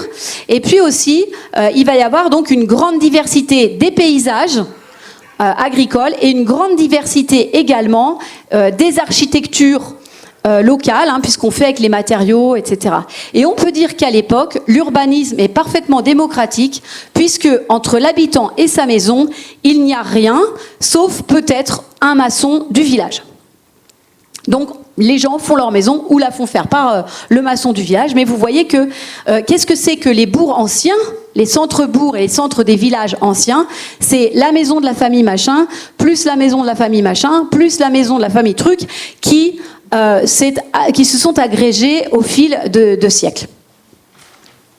Je ne développe pas plus longtemps parce que voilà, cette société, cette culture paysanne a disparu complètement sous les effets d'une autre culture, et là ça va commencer à nous intéresser. Une autre grande mutation qui s'est opérée dans l'histoire de l'humanité, c'est la révolution industrielle. Et la révolution industrielle, elle n'a qu'un seul foyer, contrairement à la précédente, c'est l'Europe du Nord-Ouest. Cette révolution industrielle, elle va changer notre relation à l'espace et au temps, et donc à notre façon de voir le monde. On peut dire que les paysans voient le monde comme un potager. On est dans l'ère de la terre. Ils se voient eux-mêmes comme des objets de la terre. Dans toutes les sociétés traditionnelles, on dit qu'est-ce que l'homme? Eh bien, l'homme est une figure de poussière, d'argile, etc. Tu es poussière et tu retourneras poussière. On est vraiment dans l'ère de la terre. On est une créature de terre animée par l'esprit. Dans la société moderne, qui est donc la nôtre, ça va être complètement transformé tout ça. La révolution industrielle, qu'est-ce que c'est? C'est la deuxième révolution du feu, c'est-à-dire que la révolution industrielle, d'un point de vue économique, elle va commencer au moment où on va transformer le feu, énergie thermique, en énergie mécanique. Et cette transformation du thermique vers le mécanique se fait par le biais de l'invention du moteur. Moteur à vapeur, moteur électrique, moteur à thermique. Et donc, cette révolution, on peut dire que l'ère de la modernité, d'un point de vue économique, c'est la vie motorisée. Cette vie motorisée, ça va transformer notre relation à l'espace et au temps, et ça va donc bouleverser nos représentations de qu'est-ce que le monde. Parce que vous voyez, les chasseurs-cueilleurs, ils étaient nomades.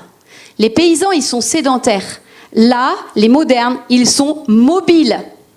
Nous avons des points de fixation, travail, etc., mais on est mobile. Et donc cette mobilité va changer notre relation à l'espace, qui n'est plus un territoire, mais plutôt un réseau de communication. Vous voyez, on va passer de la carte de France, hexagone, à la carte de France, les villes avec les autoroutes. Donc une vision plus du territoire comme un réseau. Et ça va changer aussi notre relation au temps. Les sociétés modernes, c'est l'accélération de tous les rythmes sociaux, de tous les rythmes économiques. Et donc le temps va nous apparaître non plus comme une roue qui tourne, mais comme une ligne de fuite. Pourquoi une ligne et pas une roue ? Parce que avec ces innovations techniques, eh bien, il nous semble que le passé ne peut plus rien nous apprendre. Donc le futur n'est pas l'éternel retour du passé. Le futur est une nouveauté. Et donc on va voir dans cette salle, on est tous persuadés que le temps est une ligne. D'accord ? Une ligne. Et donc le passé est dans mon dos et le futur est devant moi. On est tous d'accord, il n'y a personne qui dirait c'est n'importe quoi. Alors que je pense que objectivement c'est probablement n'importe quoi. Donc la société moderne fait table rase du passé puisque techniquement elle les considère comme inférieurs. Donc la société moderne c'est faisons du passé table rase, regardons vers le futur. Et donc il y a une fascination pour le futur qui va nous apporter un mieux, un plus, etc. Et donc par exemple en aménagement ça se traduit qu'on envisage toujours pour le futur. C'est-à-dire qu'on fait toujours pour des futures usines, on va faire une zone industrielle pour des futures entreprises avec des ronds-points pour des futurs camions et puis des lotissements pour des futurs habitants. Quand on parle d'aménagement, on est plus à aménager pour des futurs ceci, futurs cela, c'est-à-dire des gens qui ne sont pas là. Et comme demain n'arrive jamais, on aménage toujours pour des gens qui ne sont pas là, le plus souvent. Donc, voyez, d'un point de vue économique, la révolution industrielle, elle apporte la mobilité, et l'ère moderne, c'est l'ère des moteurs, de la vie motorisée, de la mobilité, de l'accélération des rythmes sociaux, etc. D'un point de vue sociologique, ça c'est intéressant parce que d'un point de vue sociologique, le groupe, la culture qui va émerger avec la révolution et qui va prendre le pouvoir, c'est la culture des marchands, et la mise en place du grand capitalisme à partir donc de la conquête coloniale et des découvertes de l'Europe, et en particulier à partir de l'an 1600 où on va avoir la colonisation massive de territoires très très vastes. Donc l'ère de la modernité, c'est aussi l'ère du capitalisme, et on pourrait dire que d'un point de vue sociologique, c'est l'ère de la vie bourgeoise pour tous. D'accord ? Donc, la vie bourgeoise pour tous. D'un point de vue philosophique, l'ère de la modernité, c'est les Lumières. Alors, c'est je pense donc je suis, donc on est rendu là. Hein ? C'est une ère matérialiste. L'humanisme va mettre l'homme au milieu, à la place de Dieu. Et Dieu va être écarté. Hein ? Donc, qu'est-ce que l'homme ? Eh bien, dans la société moderne, qu'est-ce que le monde ? Le monde est une usine à produire et à consommer. C'est un lieu de business. Qu'est-ce que la Terre ? C'est un lieu de business. Et qu'est-ce que l'homme ? Eh bien, c'est une espèce de machine biologique qui est sur cette Terre. C'est aussi la séparation entre l'homme et la nature et la domination de la nature. Hein, on était dans l'ère sauvage, on est plutôt dans la fusion avec la nature. Dans l'ère paysanne, on est plutôt dans une sorte de lutte. Dans l'ère moderne, on est vraiment dans la domination avec la nature. Alors, qu'est-ce que ça va donner ? Si je vous dis le monde est comme une usine, regardez vos propres modèles de développement. Le monde est comme une usine. Eh bien, la plupart d'entre vous avaient fait sur vos territoires un territoire usine. L'homme moderne, il doit produire, consommer, se distraire et il faut bien le loger quelque part. Et donc, on va faire du zonage. Ici, on produit, zone industrielle, zone artisanale. Ici, on achète, zone commerciale. Ici, on se distrait, zone de loisirs, zone touristique. Là, bon, il faut bien habiter, zone résidentielle.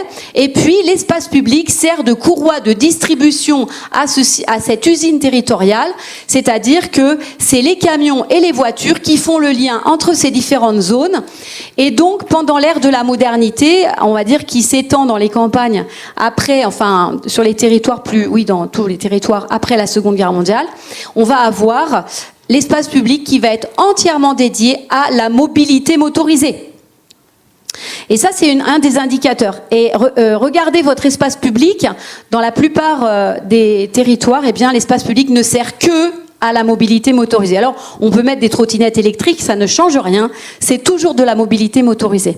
Une des questions qui se posent aujourd'hui, c'est à quoi sert l'espace public? Est-ce que ça sert à ça? Vous voyez?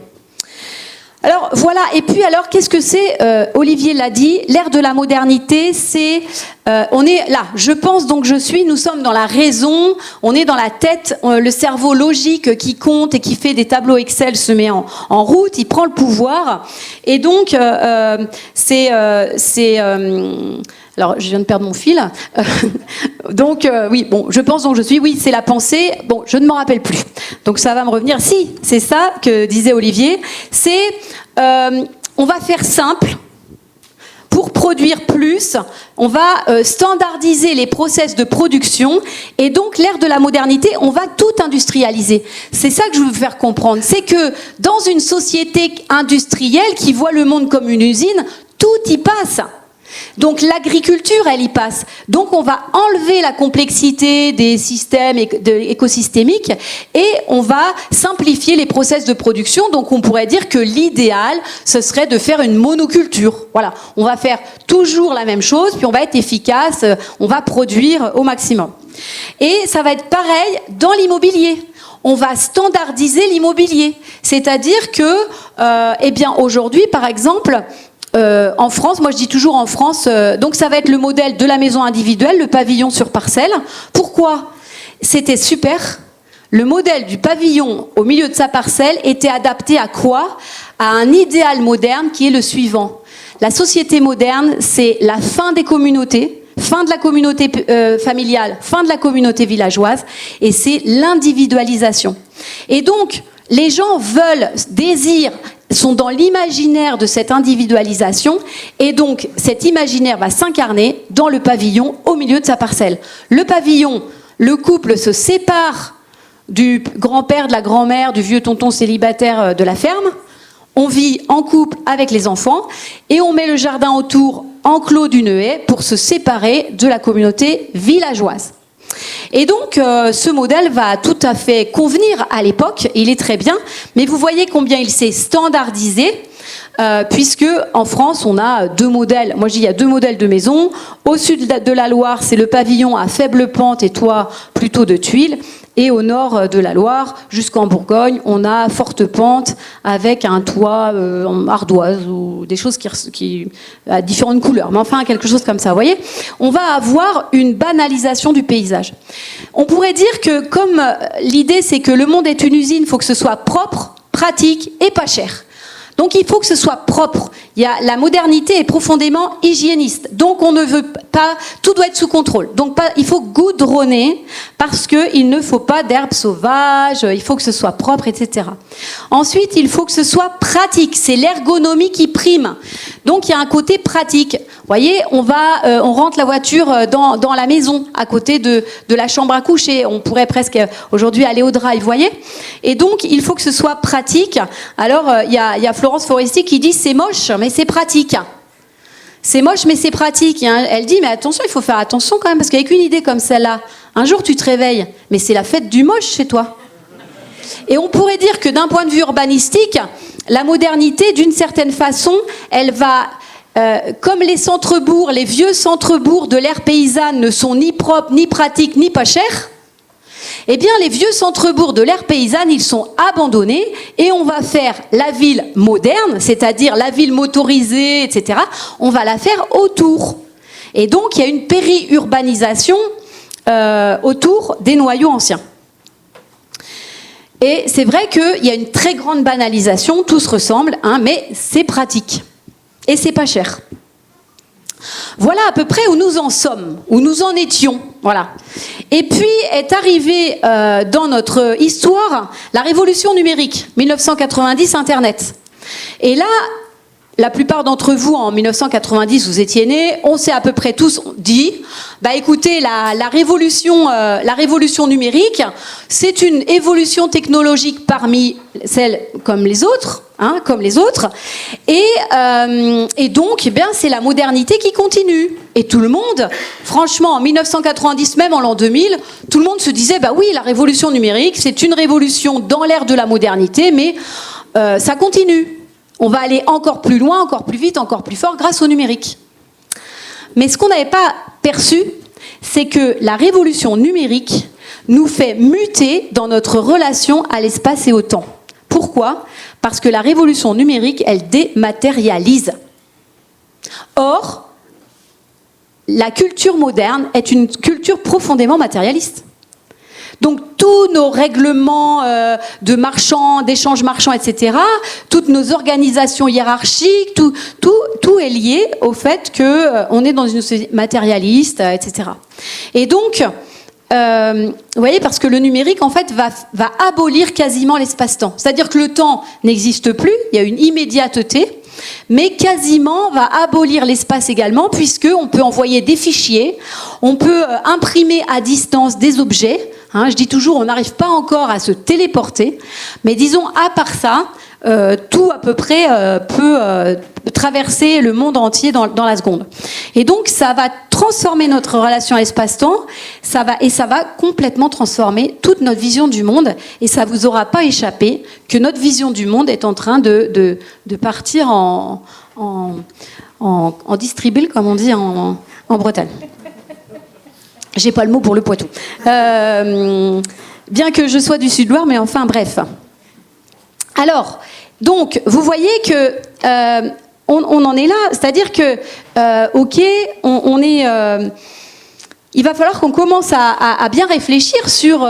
alors, ok, il y a une mutation de la question de notre relation à l'espace-temps, donc de qu'est-ce que la vie, c'est quoi le sens des choses. Le monde n'est plus une usine à produire, à consommer, non, je pense que c'est pas ça, il y en a plein qui sont plus trop d'accord.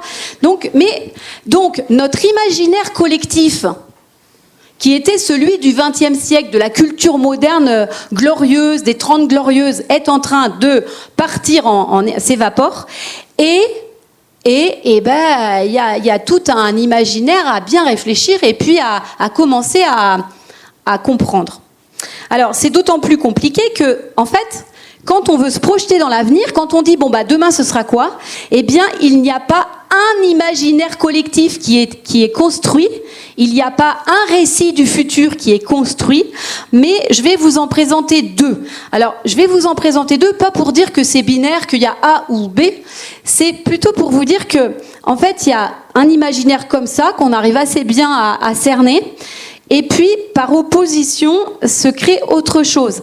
Mais je vous propose plutôt de voir mon propos non pas comme un côté binaire, c'est A ou B, mais plutôt comme ouvrir un éventail de conscience, ouvrir un éventail de réflexion. D'accord ? Donc, j'ouvre un éventail de réflexion, je ne dis pas c'est A ou B. Je vais vous caricaturer un petit peu, vous voyez, un A et un B. Alors, vous voyez, il y a une ligne toute droite. Et puis, il y a plusieurs lignes qui s'agrègent et qui serpentent. Alors, on va d'abord voir ce que c'est la ligne toute droite. La ligne toute droite, c'est l'idée que nous allons, avec le numérique, dans un monde d'après qui serait... C'est ce que j'appelle le récit hyper moderne. Donc, ce serait un monde où, au fond, la révolution numérique nous poursuivrait la modernité, mais en version exaltée par le numérique. Encore plus loin, encore plus fort, encore plus vite, encore plus rentable, grâce au numérique. C'est un récit hyper moderne. Ce récit hyper moderne, tout le monde maintenant le perçoit, commence à le voir concrètement, à s'agréger. C'est un récit qui est centralisé. Il n'y en a qu'un seul dans le monde, il n'y a qu'un seul modèle. Il est centralisé et il est oligarchique. Ça veut dire qu'il vient du centre du pouvoir de la modernité. D'accord ? On peut dire que ce sont les centres capitalistes de la modernité qui sont au pouvoir, qui n'ont pas envie de perdre leur pouvoir dans la révolution numérique. On pourrait dire c'est un petit peu comme la monarchie française qui n'avait pas envie de perdre son pouvoir dans la révolution industrielle et le développement de la bourgeoisie marchande. D'accord ?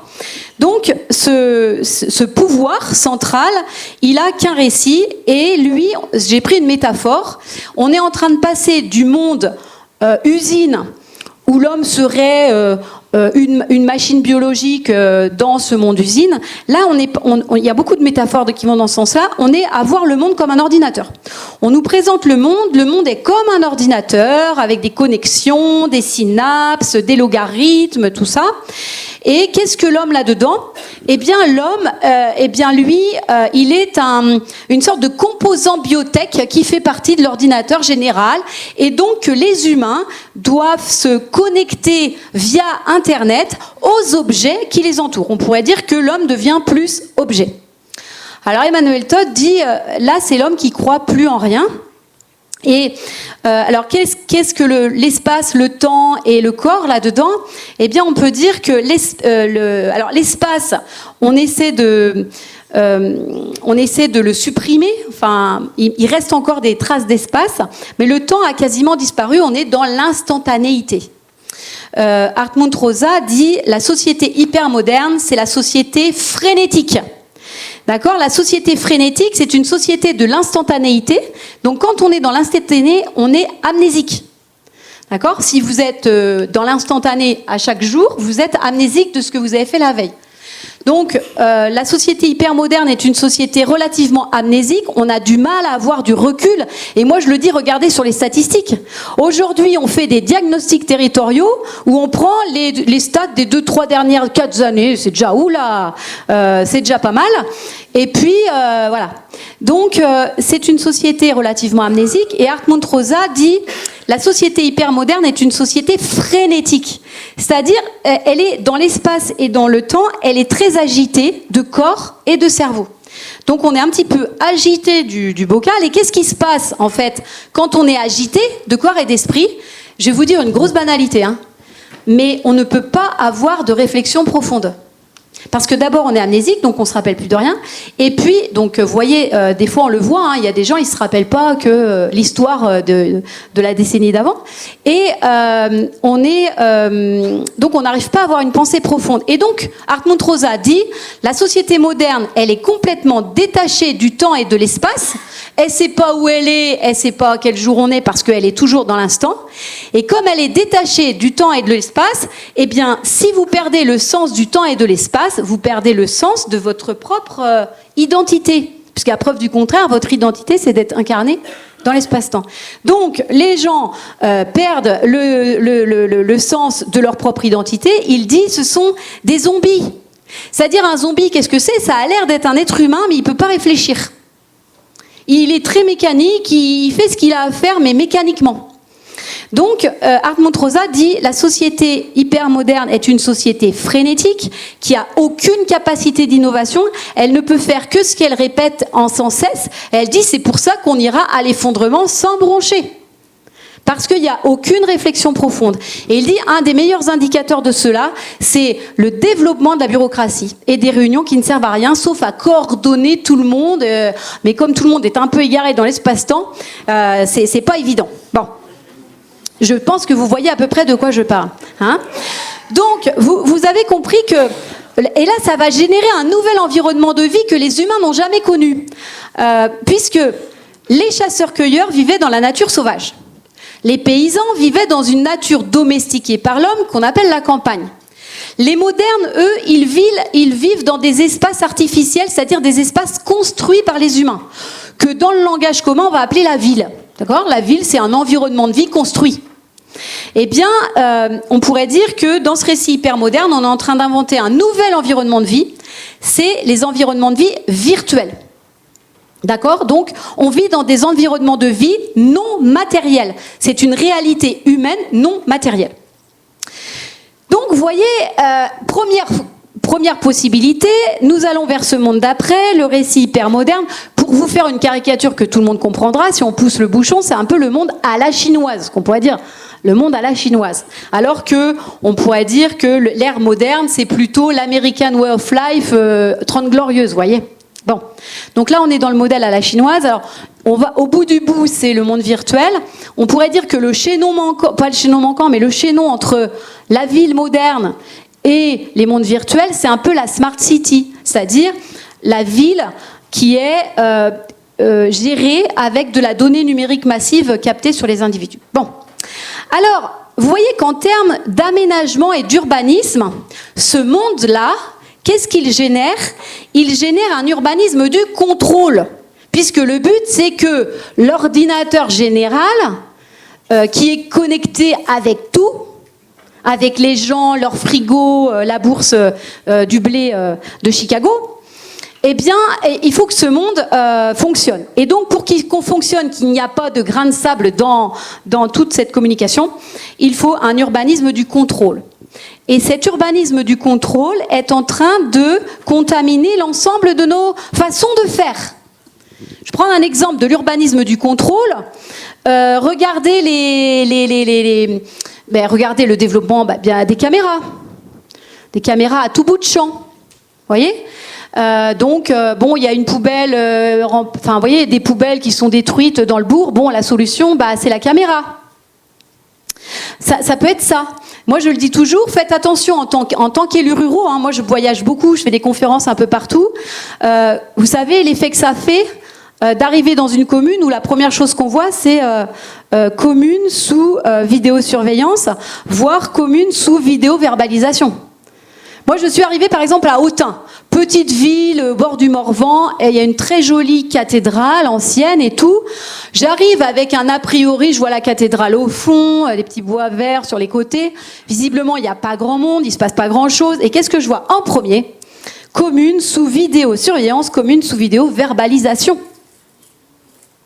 Il y a même des petites communes où on se dit, mais qu'est-ce qui se passe? Pas grand-chose sans doute, mais c'est le premier panneau qu'on voit. Voyez l'imaginaire que vous renvoyez en fait. Vous êtes dans un espace du contrôle. Bon, mais cet espace du contrôle, il est partout. Regardez par exemple, moi j'ai un ami qui travaille dans le théâtre, et plutôt le théâtre populaire, le théâtre de rue, etc. Et il me raconte, tu vois Valérie, il y a 30 ans, on avait un chapiteau, il y avait toujours un vieux champ de foire qui avait de l'espace, on s'installait, on allait voir le maire, on allait voir les gendarmes, on disait voilà, on est là 3 jours, 4 jours, on va faire ci, ça, et puis voilà. Mais il dit, mais c'est impossible. D'abord parce que l'aménagement, il y a des bornes métalliques partout, il n'y a pas le droit de faire ci, il n'y a pas le droit de faire ça, il n'y a pas le droit de faire ci. Donc déjà, il n'y a plus de place pour qu'il se passe quelque chose. Et puis en plus, il dit, mais si tu n'as pas rempli les papiers 6 mois à l'avance, c'est même pas la peine. Tu ne peux même pas arriver.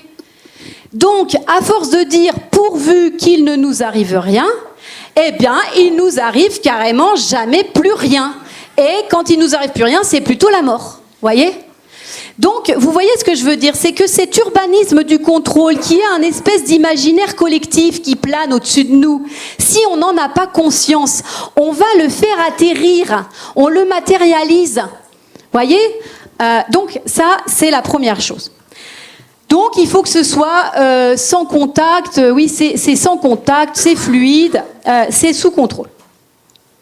Alors, il y a quelqu'un qui disait la ville, c'est le lieu du contact. Est-ce que la ville sans contact est encore une ville, par exemple ? Deuxième, alors, ce modèle-là, il ne fait plus rêver. Là, il y a un renversement des imaginaires. La bataille des imaginaires est en train d'être perdue. Alors, vous allez me dire, oui, mais c'est dans la tête. Mais vous allez voir, ce qu'on a dans la tête, ça se matérialise parce qu'on le crée. Alors, ce monde apparaît comme un monde dystopique, d'abord parce que c'est un monde du contrôle et du contrôle des individus, mais c'est aussi un projet qui nous mène tout droit à l'effondrement écologique du fait de la limitation des ressources. Et donc, de fait, puisque cet imaginaire ne fait plus adhérer, ça veut dire qu'il y a plein de gens qui décrochent. Mais les gens qui décrochent, bien sûr, ils vont construire un autre imaginaire.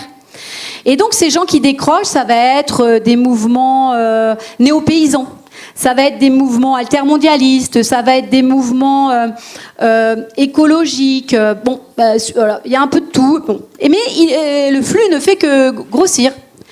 Et donc, j'ai essayé Donc, il y a un autre monde. Des gens qui veulent un autre monde. Alors, on va voir ça. Tout de suite, s'ils veulent un autre monde, ils veulent quoi ? Alors, j'ai essayé de le résumer en disant, ces gens, au fond, si on prend une métaphore, si on continue, le monde est un jardin.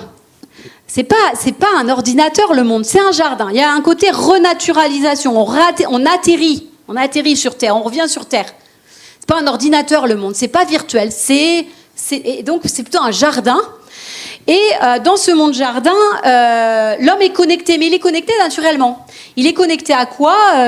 Aux objets, aux autres, je sais pas, à la nature. Et donc, qu'est-ce qu'on est venu faire sur Terre? Eh bien, sur cette Terre, on est venu faire l'expérience de la relation. Relation aux autres, relation aux animaux, relation aux objets. À quoi ça sert? Eh bien, parce que, je résume un peu le propos de l'idée globale, hein. À quoi ça sert d'être venu faire l'expérience de la relation? Eh bien, c'est parce qu'en faisant l'expérience de la relation avec les autres, avec les animaux, avec les objets, par effet de miroir, je prends conscience de moi, de qui je suis. Et donc, c'est la raison pour laquelle, dans ces mouvements alternatifs qui veulent donc un autre monde, on parle beaucoup de l'homme conscient.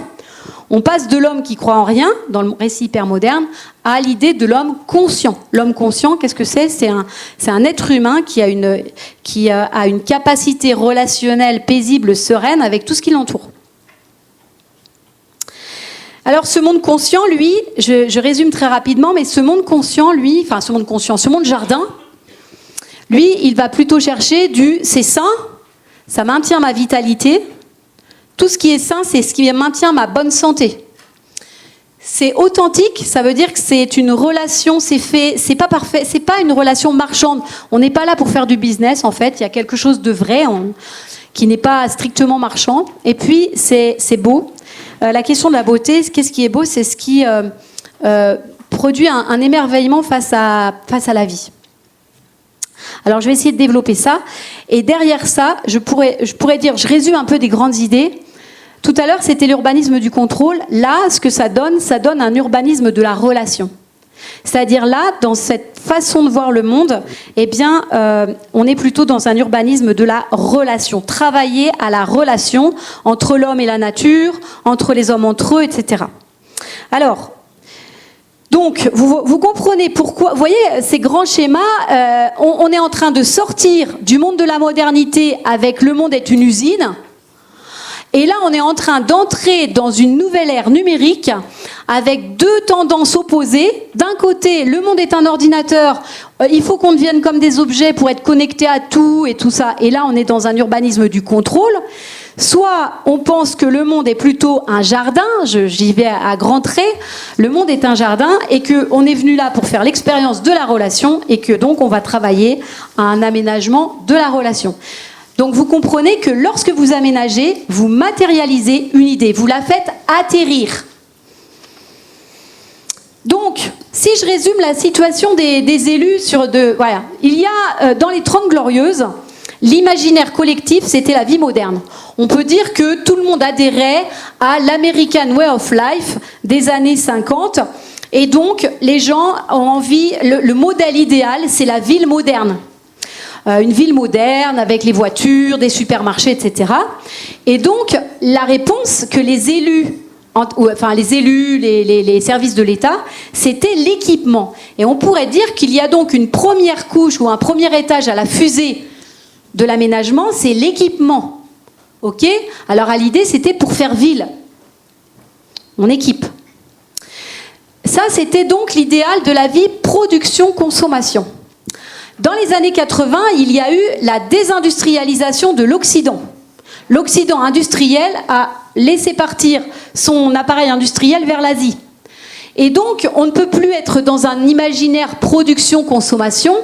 Et donc, à partir des années 90-2000, on va entrer dans un imaginaire collectif du tourisme. On va être dans l'idée consommation-distraction. Et donc là, tout le monde va vouloir être comme en vacances partout et tout le temps. Alors vous allez dire, bah oui, non mais ça on rêve. Oui, mais ça a changé l'urbanisme. Rappelez-vous, à partir de ce moment-là, tout le monde veut des baies vitrées. Et comme dit le sociologue Jean Viard, à partir de ce moment-là, c'est terrasse, barbecue, piscine. La règle de la sociabilité, c'est de recevoir des gens autour d'un barbecue. C'est les vacances. C'est les vacances. Ça veut dire aussi que ça va être le moment où, comme c'est les vacances, eh bien, là, les élus, ils voulaient attirer des chefs d'entreprise. Là, les élus, maintenant, ils veulent attirer des touristes. Et donc, on va faire des aménagements touristiques pour que ça fasse vacances. Donc, amélioration du cadre de vie. On va faire des coulées vertes, des trucs de sport. Enfin, vous voyez ? Ça va changer la grande distribution. La grande distribution, ça va devenir un petit peu moins... Ils vont essayer d'avoir l'air un petit peu plus local, un petit peu plus petite boutique, etc. Donc, ils vont commencer à essayer de réduire la taille. On arrête d'agrandir. Ça va changer le travail. Regardez les tables de pique-nique qui sont devant les entreprises, etc. Bon. Donc, tout le monde veut être comme en vacances partout et tout le temps. Et vous voyez que les jeunes générations qui sont nées à ce moment-là sont carrément dans ce modèle de pensée. Moi, je le dis toujours, j'ai mon fils, il pose ses vacances avant de trouver le travail qui va avec. Je caricature à peine, et ceux qui ont des enfants dans la vingtaine comprendront de quoi je parle. Avec des fois des grandes difficultés à comprendre la logique. Hein. Donc, c'est être comme en vacances partout et tout le temps. Et regardez comment les gens, là, ils allaient à la mer pendant les vacances. Ils ont pris leur retraite. Au bord de la mer, mais cette génération qui arrive, eux, ils vont carrément habiter à la mer tout de suite. Et donc, on voit comment les bords de mer ont été des lieux de vacances, des lieux de retraite, et maintenant sont des lieux de résidence. Donc, vous voyez, et donc, il nous faut inventer la suite. C'est-à-dire que maintenant, il y a deux possibilités.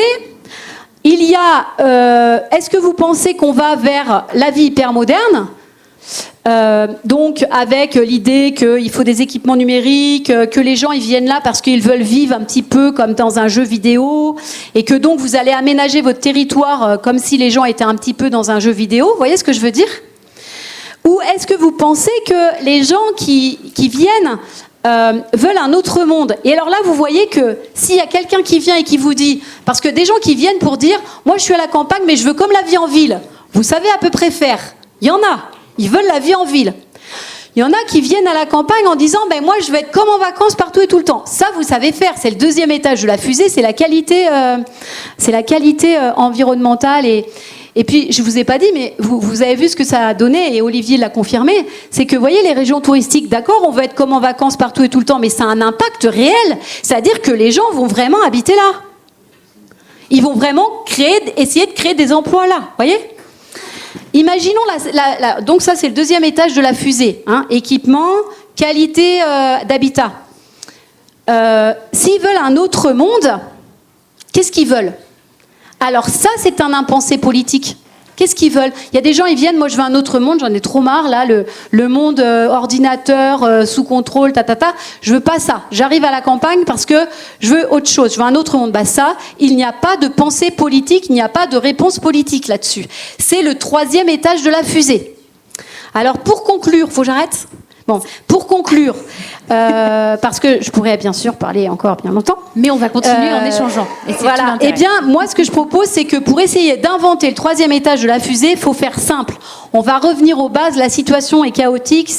On ne sait pas par quel bout prendre l'affaire. Reprenons les 7 besoins humains fondamentaux. De quoi ont besoin les gens ? Ok ? Donc, des besoins, garder la santé, repousser la violence, d'être protégés. D'accord ? Protégés. Ils ont besoin que ça soit sain. Est-ce que ce que je mange, ce que je respire, les environnements chimiques, électromagnétiques, même psychologiques, hein, quand on voit que tout le monde fait une dépression, on peut se dire c'est peut-être pas très sain. Donc on a des besoins de protection. Ensuite, on a des besoins d'être aimé, d'être reconnu comme unique, de rencontre. On a des besoins de... Ça, c'est la pyramide, j'ai pas dit. C'est la pyramide de Maslow qui a été revue et corrigée en 2010. On a donc des besoins de relations. Mais des relations qui ne soient pas du business, pas des relations de l'ère marchande. Et puis, on a besoin de sens. Hein. Vous voyez, on a un besoin de postérité. J'ai toujours le besoin de postérité, il est multidimensionnel. On a besoin, physiquement, on peut avoir le désir d'être parent. Spirituellement, on peut avoir le besoin d'être éternel, d'imaginer son éternité. Et puis socialement, là, pour ce qui nous intéresse, nous, collectivement, eh bien, les gens ont un besoin d'immortalité, c'est-à-dire de donner du sens et de laisser un peu de signe de leur passage sur Terre. Donc, c'est sain, c'est authentique et c'est beau. Donc moi, ce que je vous propose, c'est de commencer à penser ça, de dire, il y a un premier étage qui est un étage de l'équipement. Ça, les élus, ils ont compris. Je veux dire, ça fait 50 ans qu'on sait qu'il faut de l'équipement. Évidemment, c'est la société numérique, c'est la société numérique. Il y a un deuxième étage, c'est la qualité du cadre de vie. Ok, ça, on est. Mais là, on est dans une dématérialisation. On est dans une dématérialisation et je pense qu'il faut inventer ce troisième étage à la fusée qui est de revenir à la satisfaction des besoins humains fondamentaux, non plus dans une dimension de l'avoir et de la quantité, mais de la qualité. C'est-à-dire, vous voyez, dans la nourriture, la protection, c'est pas la quantité de nourriture, la quantité d'eau, c'est plutôt la qualité de la nourriture, la qualité de l'eau. Dans l'aspect même des équipements, peut-être que c'est pas tant la qualité de dire skatepark, machin, ils font tout, ils peuvent tout faire, mais quelle est l'ambiance ? La qualité relationnelle, quelle est l'ambiance ? Si l'ambiance est individualiste, détestable, et qu'à chaque fois qu'il y a un problème, on met une caméra, est-ce que vous satisfaisez les besoins humains fondamentaux ? Vous voyez, on peut avoir le skatepark, le machin, le truc. Si personne ne s'intéresse à vous ou ne vous parle, je ne vois pas l'intérêt. Et puis le sens, c'est-à-dire, alors, direction et signification. Donc, la direction et la signification, ça suppose, quand on dit direction, ça veut dire qu'il y a du temps long. Donc, ça veut dire qu'il faut qu'on repense le temps long. Si vous voulez qu'il y ait du sens, il faut qu'il y ait une direction, il faut qu'il y ait du temps long, parce que sinon, voilà. Donc, ça veut dire s'occuper des générations futures, mais moi, je dis toujours, il faut s'occuper des générations passées. Et il y a Michel Maffezoli qui dit toujours un des problèmes de la société moderne, c'est qu'elle a refoulé la mort, et les sociétés en bonne santé, ce sont les sociétés qui distillent à dose homéopathique la mort dans les fêtes de la vie. Donc comment on réintègre tout ça ? Et donc, vous voyez que l'espace public, à quoi il peut servir dans les sociétés comme ça ? Eh bien, l'espace public n'est pas exclusivement orienté vers la mobilité motorisée, mais il peut être aussi pensé comme l'espace de la relation collective, de la construction du nous. Donc, voilà un petit résumé, c'est de dire, voilà, l'équipement, tout le monde y pense. La qualité du cadre de vie, à peu près tout le monde y pense maintenant.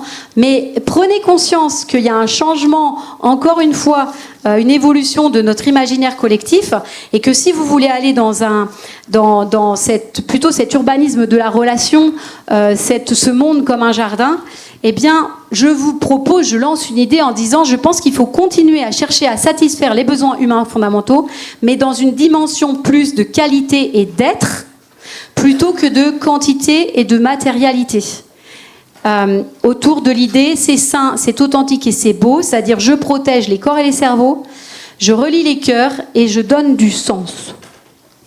Voilà une petite piste dans ce monde incertain. Je vous remercie. Merci Valérie. Wow.